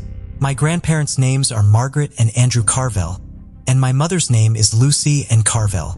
She was born October 14, 1935 in Skagway, Alaska." She had included an email address to be reached at. She received an email from a woman who recognized the photograph of her mother. She went on to tell Linda that they were half-siblings. When Lucy and Johnson had left, she went back to the Yukon. She'd gone on to remarry and have 4 more children. The woman, Rhonda Glenn, had also told Linda that she had spoken to their mother, now 77 years old, and her explanation for leaving Linda and her brother was that Marvin had been abusive and had told her to leave. She said that she had tried to take them with her, but Marvin wouldn't let her, and she never made any attempts to get them again. The two have since reunited, and Linda has forgiven her mother for leaving. Linda, now grandmother herself, disagrees with her mother that it was the only thing to do in the situation. Linda said she would never have left her children like that. She wants to believe the story because her mother wants her to believe the story. For now, she will leave it at that, choosing to make the most of their remaining time together. In 1983, U.S. Air Force officer William Howard Hughes failed to make his check-in at his home base in Albuquerque, New Mexico. He specialized in radar surveillance and was involved with planning and analysis of NATO's control, command, and communication surveillance systems during the Cold War. In July, he had been dispatched to the Netherlands to work with NATO officers. He was set to return August 1st, but never checked in. Initially, he was thought to have been abducted in Europe, but an investigation led to sightings and the discovery that Captain Hughes had been to 19 different bank branches in order to withdraw almost $30,000 in cash. His co-workers and family were interviewed, yielding no information regarding his whereabouts. Law enforcement agencies in the United States and overseas also failed to locate him. He was described as being worth his weight in gold if he had ever gone to the Soviets.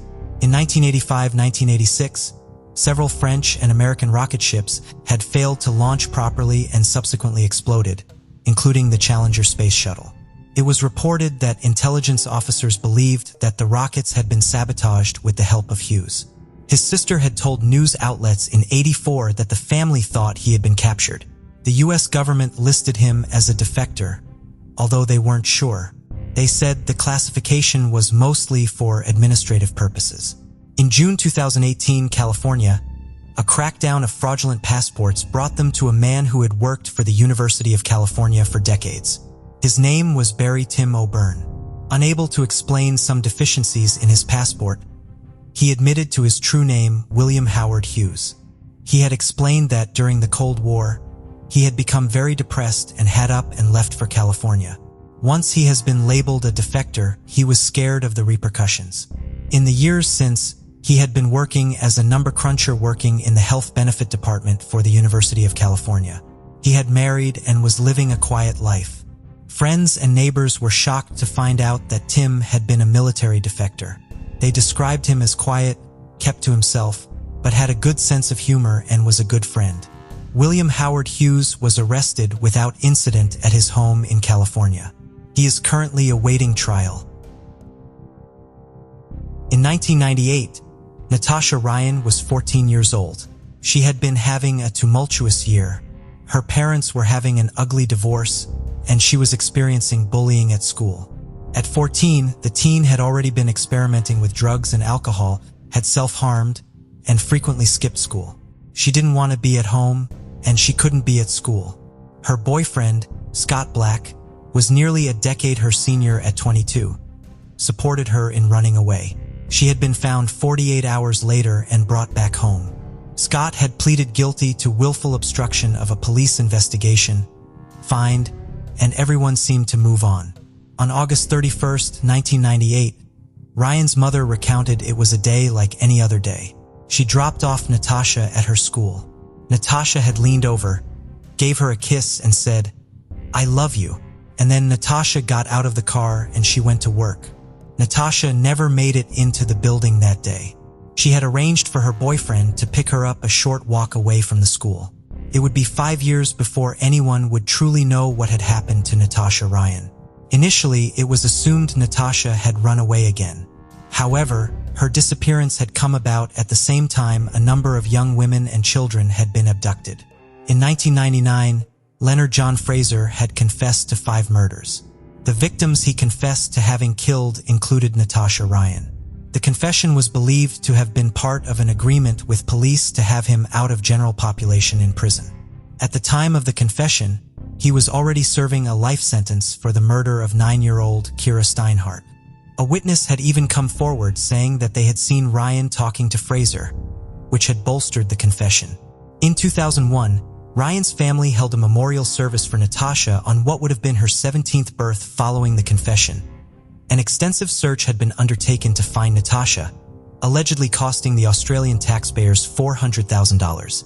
No additional evidence was found in the search, and despite never finding a body, the trial for Leonard John Fraser carried on. During the trial on April 11, 2003, police prosecutor Paul Rutledge announced that Fraser was not responsible for the murder of Natasha Ryan. During a police raid at a home in North Rockhampton, Ryan was discovered alive and well hiding in a cupboard. Natasha was 4 kilometers from her family home. Police have been tipped off that Ryan could be located at the address, and it is believed that a relative of Scott Black had placed the call. Despite reports saying she had been held captive and living in the cupboard, Ryan herself clarified that she only hid in the cupboard when guests were visiting her boyfriend. She would spend most of her time in the rest of the home with the curtains drawn and living a mostly nocturnal life.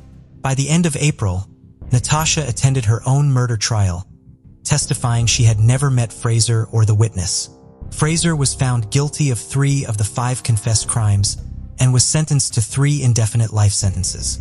He, however, died in prison of a heart attack in 2007. The story of an 18-year-old girl thought to be dead for nearly 5 years attending her own murder trial caused an international media sensation. A controversial uproar was caused when the people of Australia found out how much Ryan had been given for exclusive rights to her story, and many felt she should pay back the enormous cost of her recovery.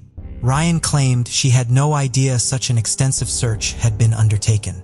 She had seen that a man was being convicted in her murder and had called the kids' helpline.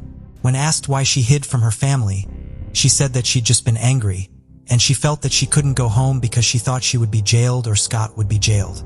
She put the record straight that she hadn't been pregnant or a drug addict.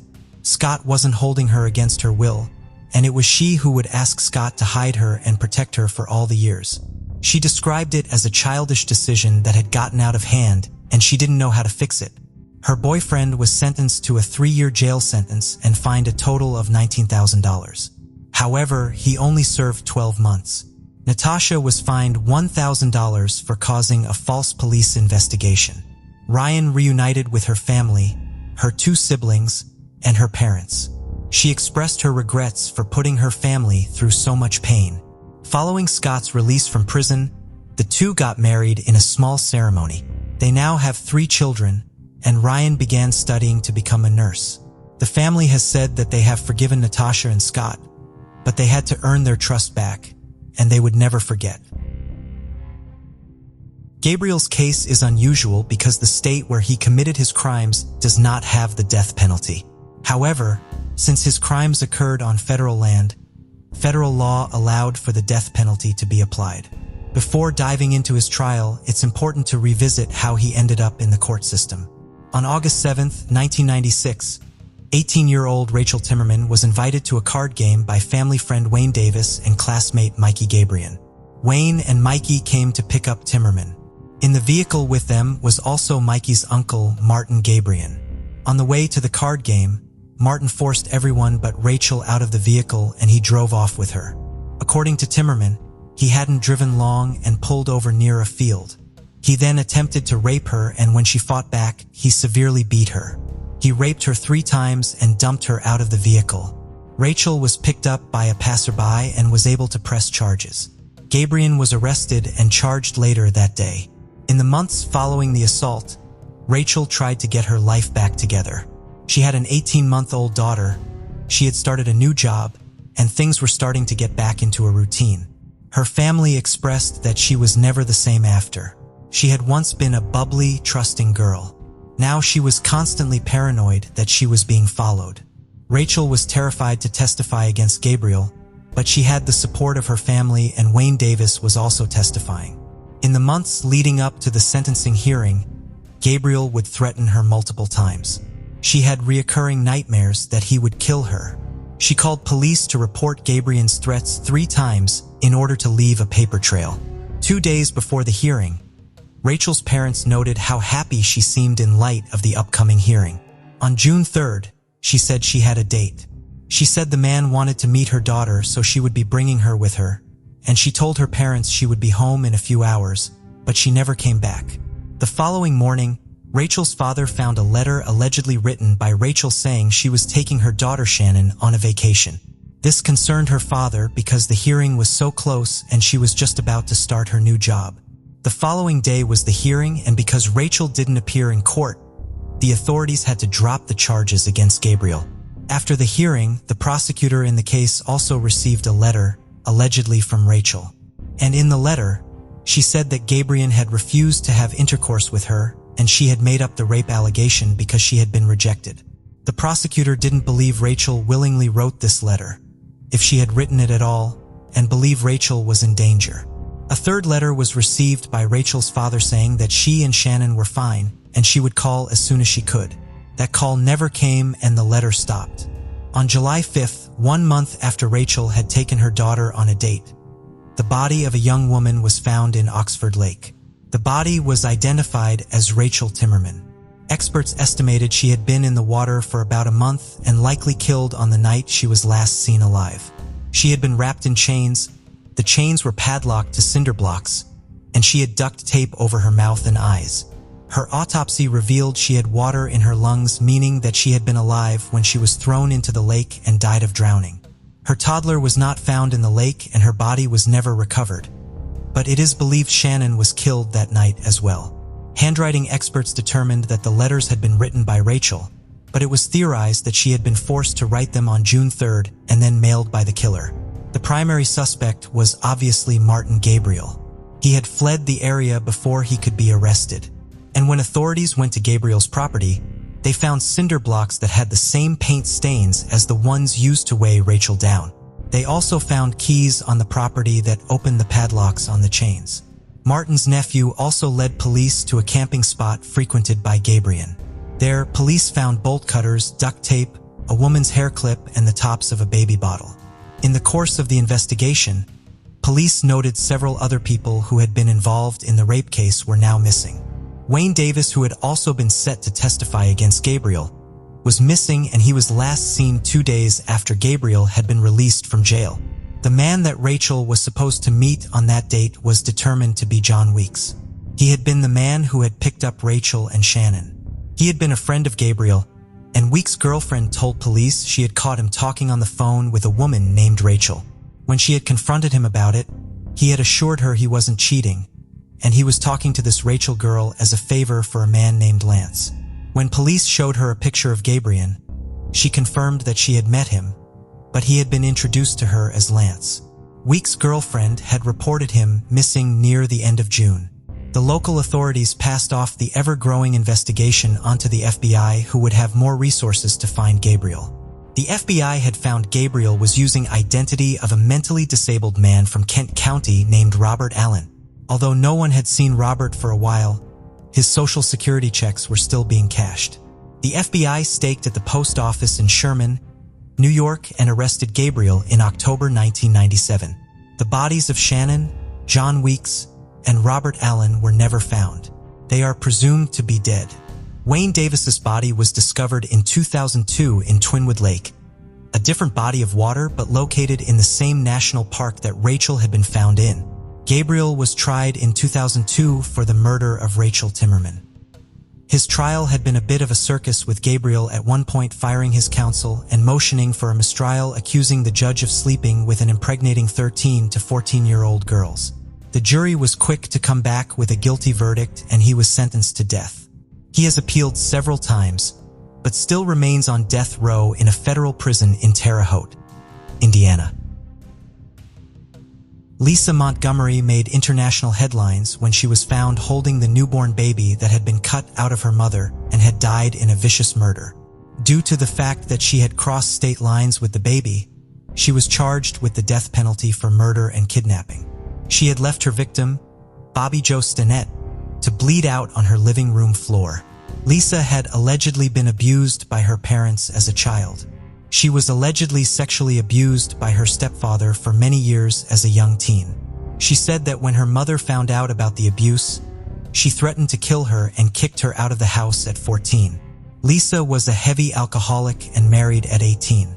Her first marriage brought her more abuse and 4 children. In 2004, Lisa Montgomery told her second husband, children, and immediate family members that she was pregnant and would be due around Christmas time. Lisa had been known to do this periodically. Her sister stated that she frequently lied about pregnancies and had actually undergone a surgery to get her tubes tied after a traumatic pregnancy in her early 20s. Lisa, now in her mid-30s, had an ultrasound doctored to have her name on it.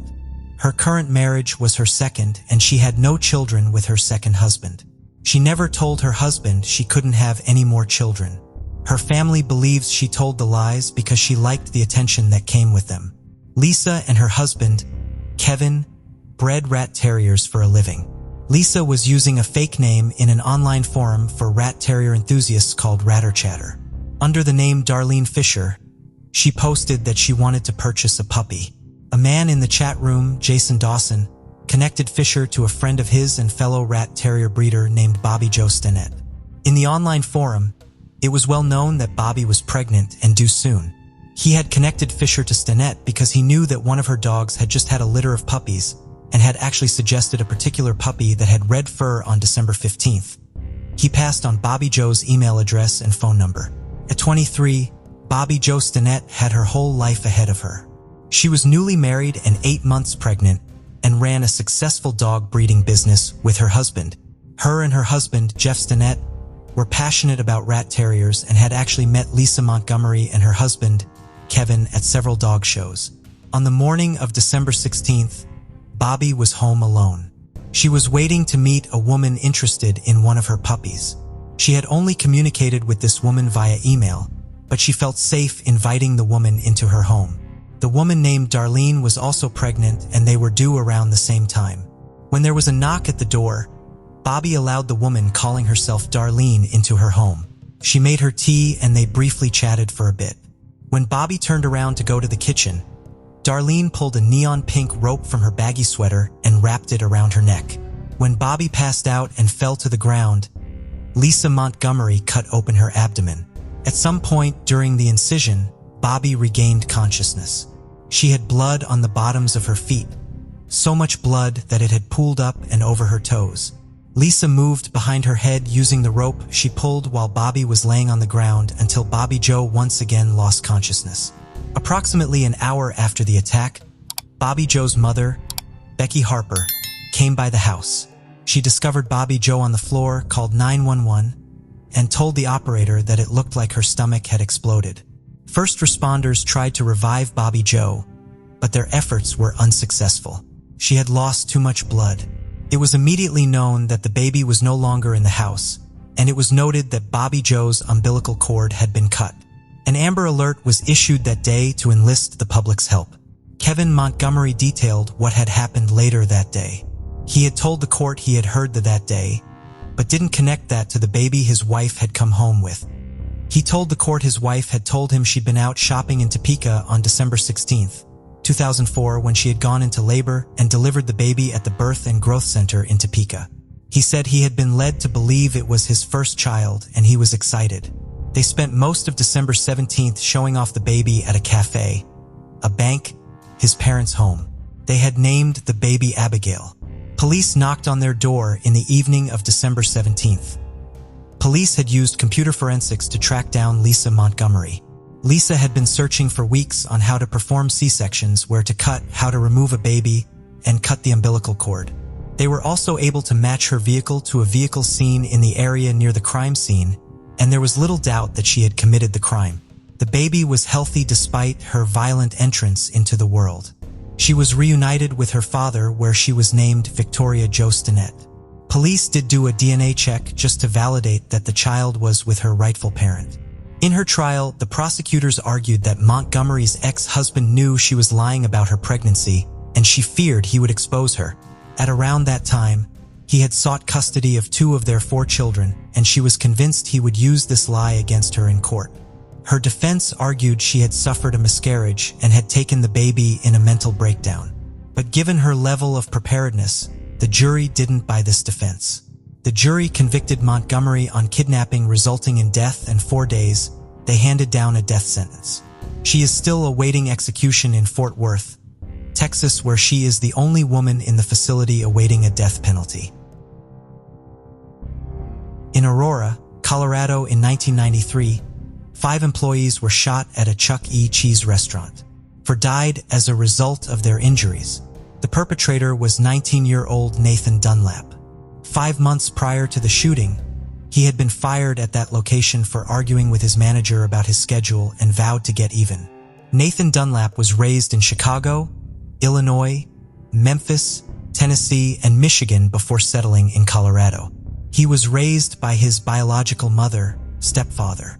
He had never met his biological father, but his stepfather had been his father figure for almost his entire life. His mother had been diagnosed with schizophrenia and also had bipolar disorder. Dunlap himself experienced mental health issues. He had attempted suicide twice in junior high.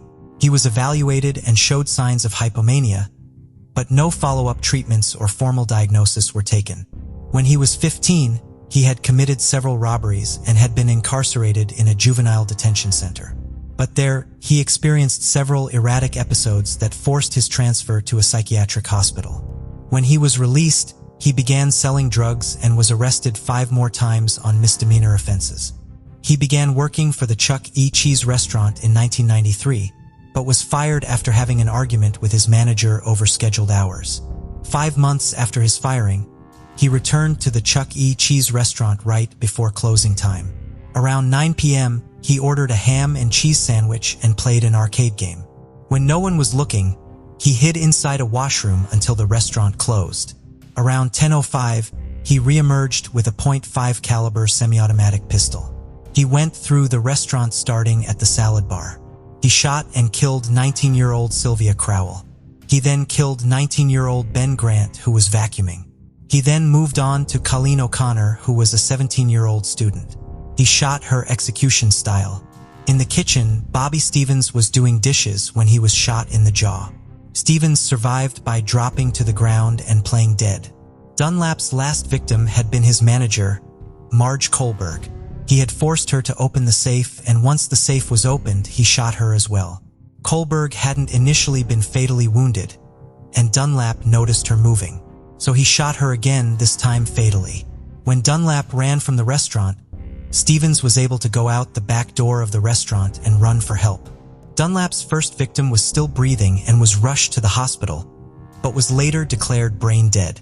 Bobby Stevens was the sole survivor of Dunlap's victims, but suffered extensive damage to his face and had to undergo reconstructive surgery. 12 hours after the attack, Dunlap was arrested at his mother's home with the $1,500 that had been stolen from the restaurant safe. On May 17, 1996, Dunlap was found guilty on 4 counts of first-degree murder, as well as a count of attempted murder, robbery, and burglary. Nathan Dunlap was sentenced to death with an execution date set for August 2013. His execution has since been indefinitely postponed, and Nathan Dunlap remains on death row. However, Colorado is looking to pass laws to remove the death penalty, but this may not apply to Dunlap's case, since his sentence was passed when the laws allowed the death penalty. I know the topic of death penalty is hotly debated.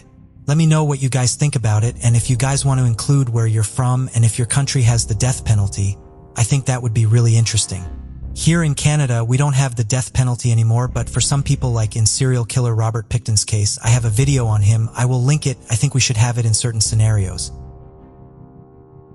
On Friday, July 11th, 1969, Russell Metcalf had lunch with his best friend, Theodore Ted Conrad, at the Flaming Embers restaurant in Cleveland, Ohio.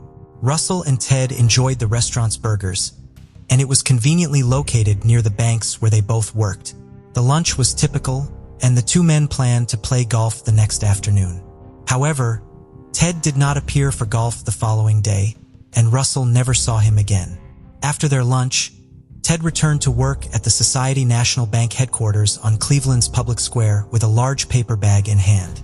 He made sure to show off that he had bought a fifth of whiskey and a carton of cigarettes. His 20th birthday had been the day before, so it made sense that he wanted to celebrate over the weekend. No one was concerned when Ted left the bank carrying that same bag after signing out at the end of his workday. The following Monday morning, however, the bank had 2 major problems, which they would ultimately realize were connected. Ted Conrad, a reliable employee, had not reported for work and could not be reached. In addition, $215,000 equivalent to approximately $1,700,000 in 2021 was missing from the bank's vault. It was quickly apparent that when Ted Conrad left the bank on July 11th, the paper bag he carried contained not only whiskey and cigarettes, but also $150,000 $100 bills, 12 50s, and 25,000 20s. By the time it was discovered that the money had been taken from the vault, Ted had taken full advantage of his 2-day head start and was nowhere to be found. Ted was born in Denver, Colorado, and spent his early years moving around the country, following his father's various postings as a Navy officer. His parents eventually divorced, and Ted chose to live with his mother and older sister. His mother later remarried, giving Ted a stepfather and 2 stepbrothers. Ted met his friend Russell at Lakewood High School, west of Cleveland. Both boys played linebacker for the school football team, but neither of them was talented enough to start for the team. They bonded in part over the fact that they both felt like outsiders because they had both moved to Lakewood partway through high school. Ted had moved there during his sophomore year and Russell during his junior year. In high school, Ted was well-liked but not necessarily popular. He did not have a circle of close friends but was respected enough to get himself elected to the student council during his senior year. He was intelligent with an IQ of 135 and became a member of the National Honor Society. While Ted was well-spoken, he generally kept to himself. His classmates would later describe him as polite and clean-cut, someone who had big plans for an accomplished future. After graduating from Lakewood High in 1967, Ted enrolled at New England College in New Hampshire, where his father was working as an assistant professor of political science following his retirement from the Navy. Ted seemed to do well at the school and was even elected president of the freshman class. However, Ted decided to leave school after just one semester. He returned to Ohio and began taking night classes at Cuyahoga Community College. He began his job at the headquarters of the Society National Bank in January of 1969. While it was not clear at the time why Ted left New England College, it would later be theorized that he eventually took the job at the bank specifically for the purpose of pulling off his heist. Ted had been obsessed with the 1968 Steve McQueen movie The Thomas Crown Affair, in which the titular character, a debonair millionaire, orchestrates a complex bank robbery just for the adventure of it and subsequently engages in a game of cat and mouse with a beautiful insurance investigator. Ted saw the film at least half a dozen times. His obsession with the film was not necessarily alarming at first. According to his friend Russell, there were plenty of other young men their age who loved Steve McQueen at the time and aspired to be like him.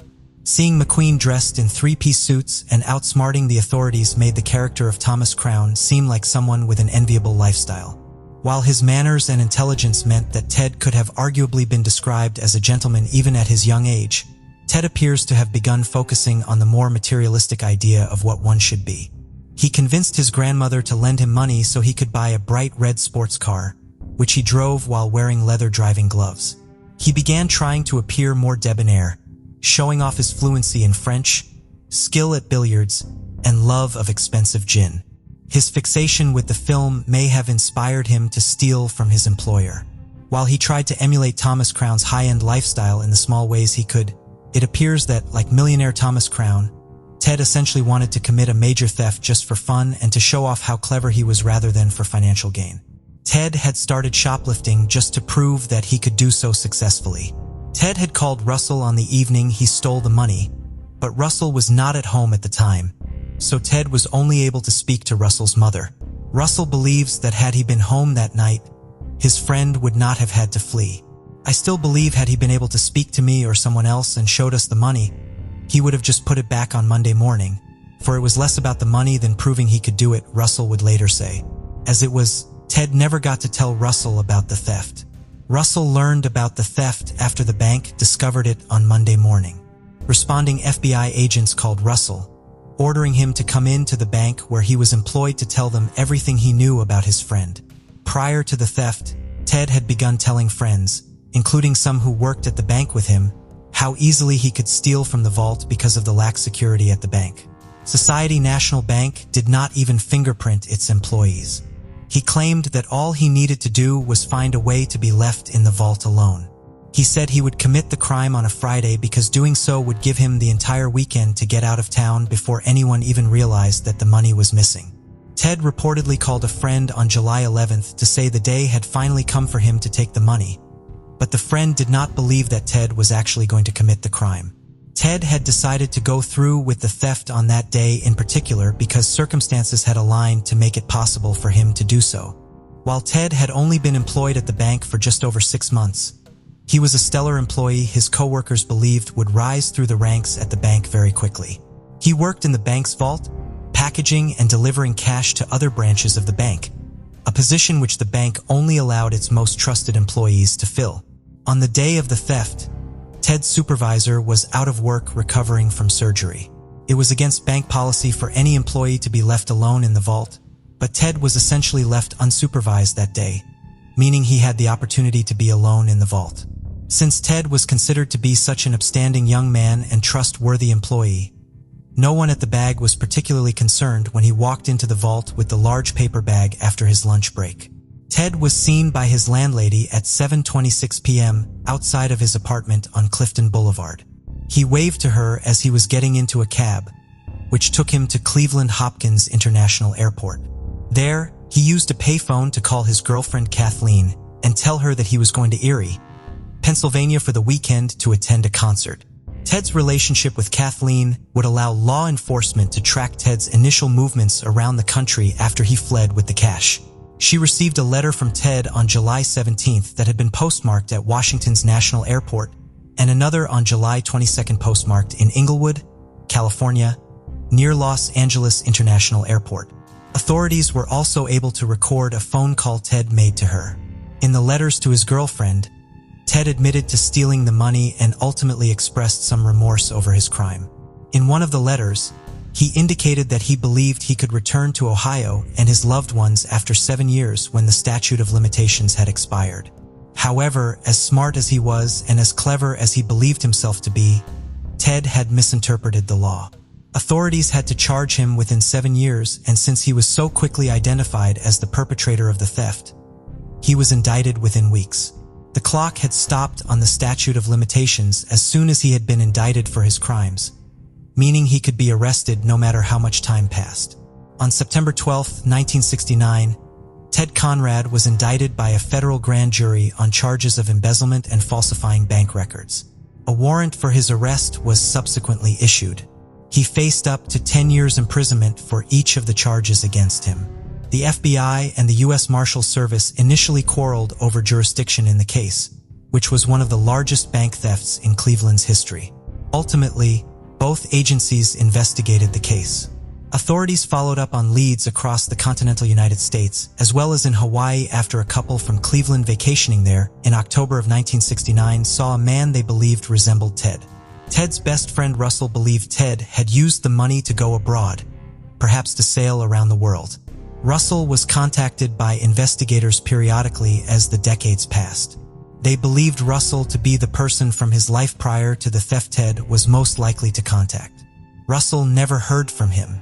Every few years, authorities would get warrants for the phone records of Ted's loved ones to look for calls they could not account for and could have come from Ted, but they never found any record of him contacting anyone. The letters and calls to his girlfriend just after he left town appear to be the last communications Ted ever had with any of his loved ones. Over the years, Ted was featured in local media and on national programs such as America's Most Wanted. Deputy U.S. Marshal John Elliott remained dedicated to bringing Ted Conrad to justice even as decades passed without him being located. He continued following up on leads, submitting information to international agencies, and collecting evidence that could one day be used to prove that a suspect really was Ted Conrad should a promising one ever be identified. He was so focused on the case that it became a regular conversation topic with his family. One of the reasons I stayed after this guy is that some people thought he was some kind of hero or Robin Hood. He's not. He's nothing but a thief. A young, smart-ass thief who just managed to elude law enforcement for all these years. Hopefully, we can bring him to justice soon, John explained in 2008. Another potential reason for John's fixation with catching Ted Conrad was the multiple small ways their lives had intersected prior to the theft. Like Ted, the Elliott family lived in the suburb of Lakewood. John and Ted went to the same doctor, and Ted briefly worked in a shop where John would take his son to get ice cream. That son was Peter Elliott, who eventually followed in his father's footsteps by joining the U.S. Marshal Service. The elder Elliott retired in 1990 without ever locating and arresting Ted Conrad, but did not lose his interest in the case. He came in to go over his files in the case regularly after his retirement. Ultimately, the role of officially pursuing Conrad would fall to his son Peter. John Elliott would pass away without ever seeing the resolution to the Conrad case. He and his son, Peter, continued talking about it until the very end of his life. While John was in hospice, his son played an episode of a documentary series for him. The episode focused on the Conrad case, and John had appeared in it. John Elliott passed away in his sleep just a few days later on March 20th, 2020 at the age of 83. While he spent decades obsessed with the Conrad investigation, his largest professional contribution is arguably the major role he played in Cleveland's mob wars. He helped establish the Witness Protection Program in northern Ohio in the early 1970s, which proved vital as mob violence escalated in the following years. In the grand scheme of the investigation, John Elliott ultimately just barely missed, living long enough to see the Ted Conrad case finally be closed. Unfortunately, so did Ted Conrad. On November 12, 2021, more than 52 years after Ted Conrad's heist and escape, the U.S. Marshal Service announced that the fugitive had been identified. He had been living outside of Boston since 1970 under the name Thomas Randall. Unfortunately, he could not be arrested as he had died less than 6 months earlier. The major break in the case came when U.S. Marsh Peter Elliott received a tip about an obituary published in the Linfield News, a weekly publication in the suburbs of Boston. He has not publicly disclosed who brought the obituary to his attention. The obituary was for 73-year-old Thomas Randall, who had died of lung cancer in May of 2021. According to Tom's obituary, his life overlapped with Ted Conrad's in very general ways. They had both been born in Denver and had both been born on July 10th, although Tom's birth year was listed as 1947, 2 years before Ted's. They shared some more specific details as well. The obituary listed Tom's alma mater as New England College, the same small school Ted had attended for a semester, and Tom's parents had the same first names, Edward and Ruthabeth, as Ted's parents. Tom and Ted's mothers also had the same maiden name. Knowing that people who create false identities tend to borrow details from the real life they leave behind, Peter began investigating the possibility that Tom Randall was really Ted Conrad. One of the main pieces of evidence that confirmed that Ted Conrad had gone on to live out his life as Tom Randall after stealing from the bank had originally been preserved by Peter's father. John Elliott had been able to track down Ted Conrad's original 1967 application to New England College, which contained Ted's signature. In 2021, his son was able to track down the legal papers Tom Randall had filled out when he was filing for bankruptcy in Boston Federal Court in 2014, which included his signature. Peter was able to submit the documents for analysis, which concluded that they had been signed by the same individual. Based on further document and handwriting comparison, as well as what the U.S. Marshal Service has only described as additional investigative information, they positively identified Thomas Randall as Theodore Conrad. When Peter Elliott and his deputy went to the home where the man known in Massachusetts as Tom Randall had lived since 1986 to inform his widow that the man she had been married to for almost 40 years had not been who she believed him to be, she was not surprised by their arrival or by the news they brought. She admitted that on his deathbed, just before he became too weak to speak, her husband had disclosed to his family that his real name was Theodore Conrad and that he had been living under an assumed name because he was wanted for a bank theft he committed back in 1969. She also said he expressed remorse for his crime, a sentiment which Peter Elliott believes is genuine. No one in the Randall family will face any charges for failing to report this confession. Ted began assuming his new identity in January of 1970 when he went to the Social Security office in Boston to apply for a Social Security number using the name Thomas Randall. His location, like the first name he chose, may have been inspired by the movie that inspired his crime. The Thomas Crown affair had been largely filmed in the Boston area. The Social Security Administration did not begin implementing the enumeration of birth process until the late 1980s, and it was common at the time for individuals to not apply for a Social Security number until they reached adulthood.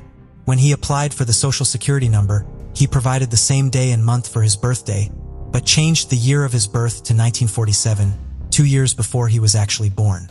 Once he was able to obtain the Social Security number and card, he was able to construct his new identity around it. He met a woman named Kathy in the early 1970s and married her in 1982. The couple had one daughter and remained married until the man Kathy knew as Tom died in 2021. Ted retained at least 2 of his major interests when he began living as Tom, golf, and luxury vehicles. In the 70s, he divided his time between Massachusetts pursuing his passion for golf, playing on the professional winter tour in Florida during the off-season, and working as a club professional at the Pembroke Country Club, south of Boston, the rest of the year. He eventually moved up from giving lessons to becoming the manager at the club. Tom then began a career selling luxury cars, working at various dealerships over the course of 40 years. According to friends of Thomas Randall, his personality was very similar to the one Ted had displayed prior to his fixation with the Thomas Crown affair and the idea of being a high-class criminal. They described him as being the definition of a gentleman with a gentle soul, polite manner, and articulate way of speaking. He was even-tempered and almost never raised his voice. One friend said he probably wouldn't have believed Tom if he had told him the truth about his identity and the stolen money because it seemed so out of line with his personality. The only suspicious detail anyone could identify in retrospect, aside from the fact that Tom always had a beard, was the fact that Tom never mentioned his parents or siblings and only spoke of his early life in very broad terms. While the friends of Thomas Randall, who have spoken to the media, were all shocked to learn that he had deceived them for so long, none of them were particularly upset with their late friend on account of his crime. They largely dismissed the theft as a youthful indiscretion, and the actions of Ted Conrad in his youth did not color their opinion of the more mature Tom Randall, who, as one of them pointed out, did not continue into a life of further crime as far as anyone knows. While Ted, living as Tom, was able to build his life around country clubs and luxury cars, he did so through his employment, not by being wealthy himself. Despite the massive financial head start the money he stole could have given him, he struggled financially. As Thomas Randall, he and his wife filed for bankruptcy in 2014. According to court records, they had over $161,000 in credit card debt. When he died in 2021, the family was still struggling, with unpaid bills continuing to pile up. Authorities are still investigating what happened to the stolen cash. They are currently investigating the possibility that Ted lost it all with a series of bad investments shortly after he stole it.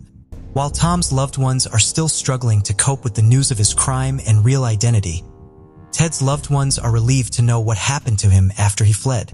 Ted's sister was afraid she would die without ever knowing what became of her younger brother, and is relieved to know that he went on to live a happy life. Ted's best friend Russell hopes to one day meet Kathy Randall, so he could tell her stories of what her husband was like when he was younger.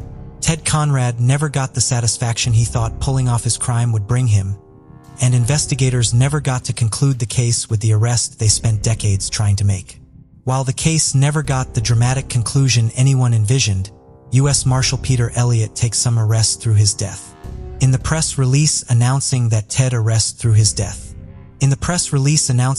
Conrad had been identified, Peter is quoted as saying, "I hope my father is resting a little easier today, knowing his investigation and his United States Marshal Service brought this closure to a decades-long mystery. Everything in real life doesn't always end like in the movies." Thank you for joining us on this journey into the depths of unsolved mysteries. Cold cases not only challenge our understanding of the past, but also ignite our curiosity and determination for answers. Remember to subscribe to stay updated on our latest investigations. And if you have any information regarding the cases we've covered, don't hesitate to reach out. Together, we can shed light on the shadows of the past and bring closure to those who seek it. Until next time, stay vigilant, stay curious, and never stop seeking the truth.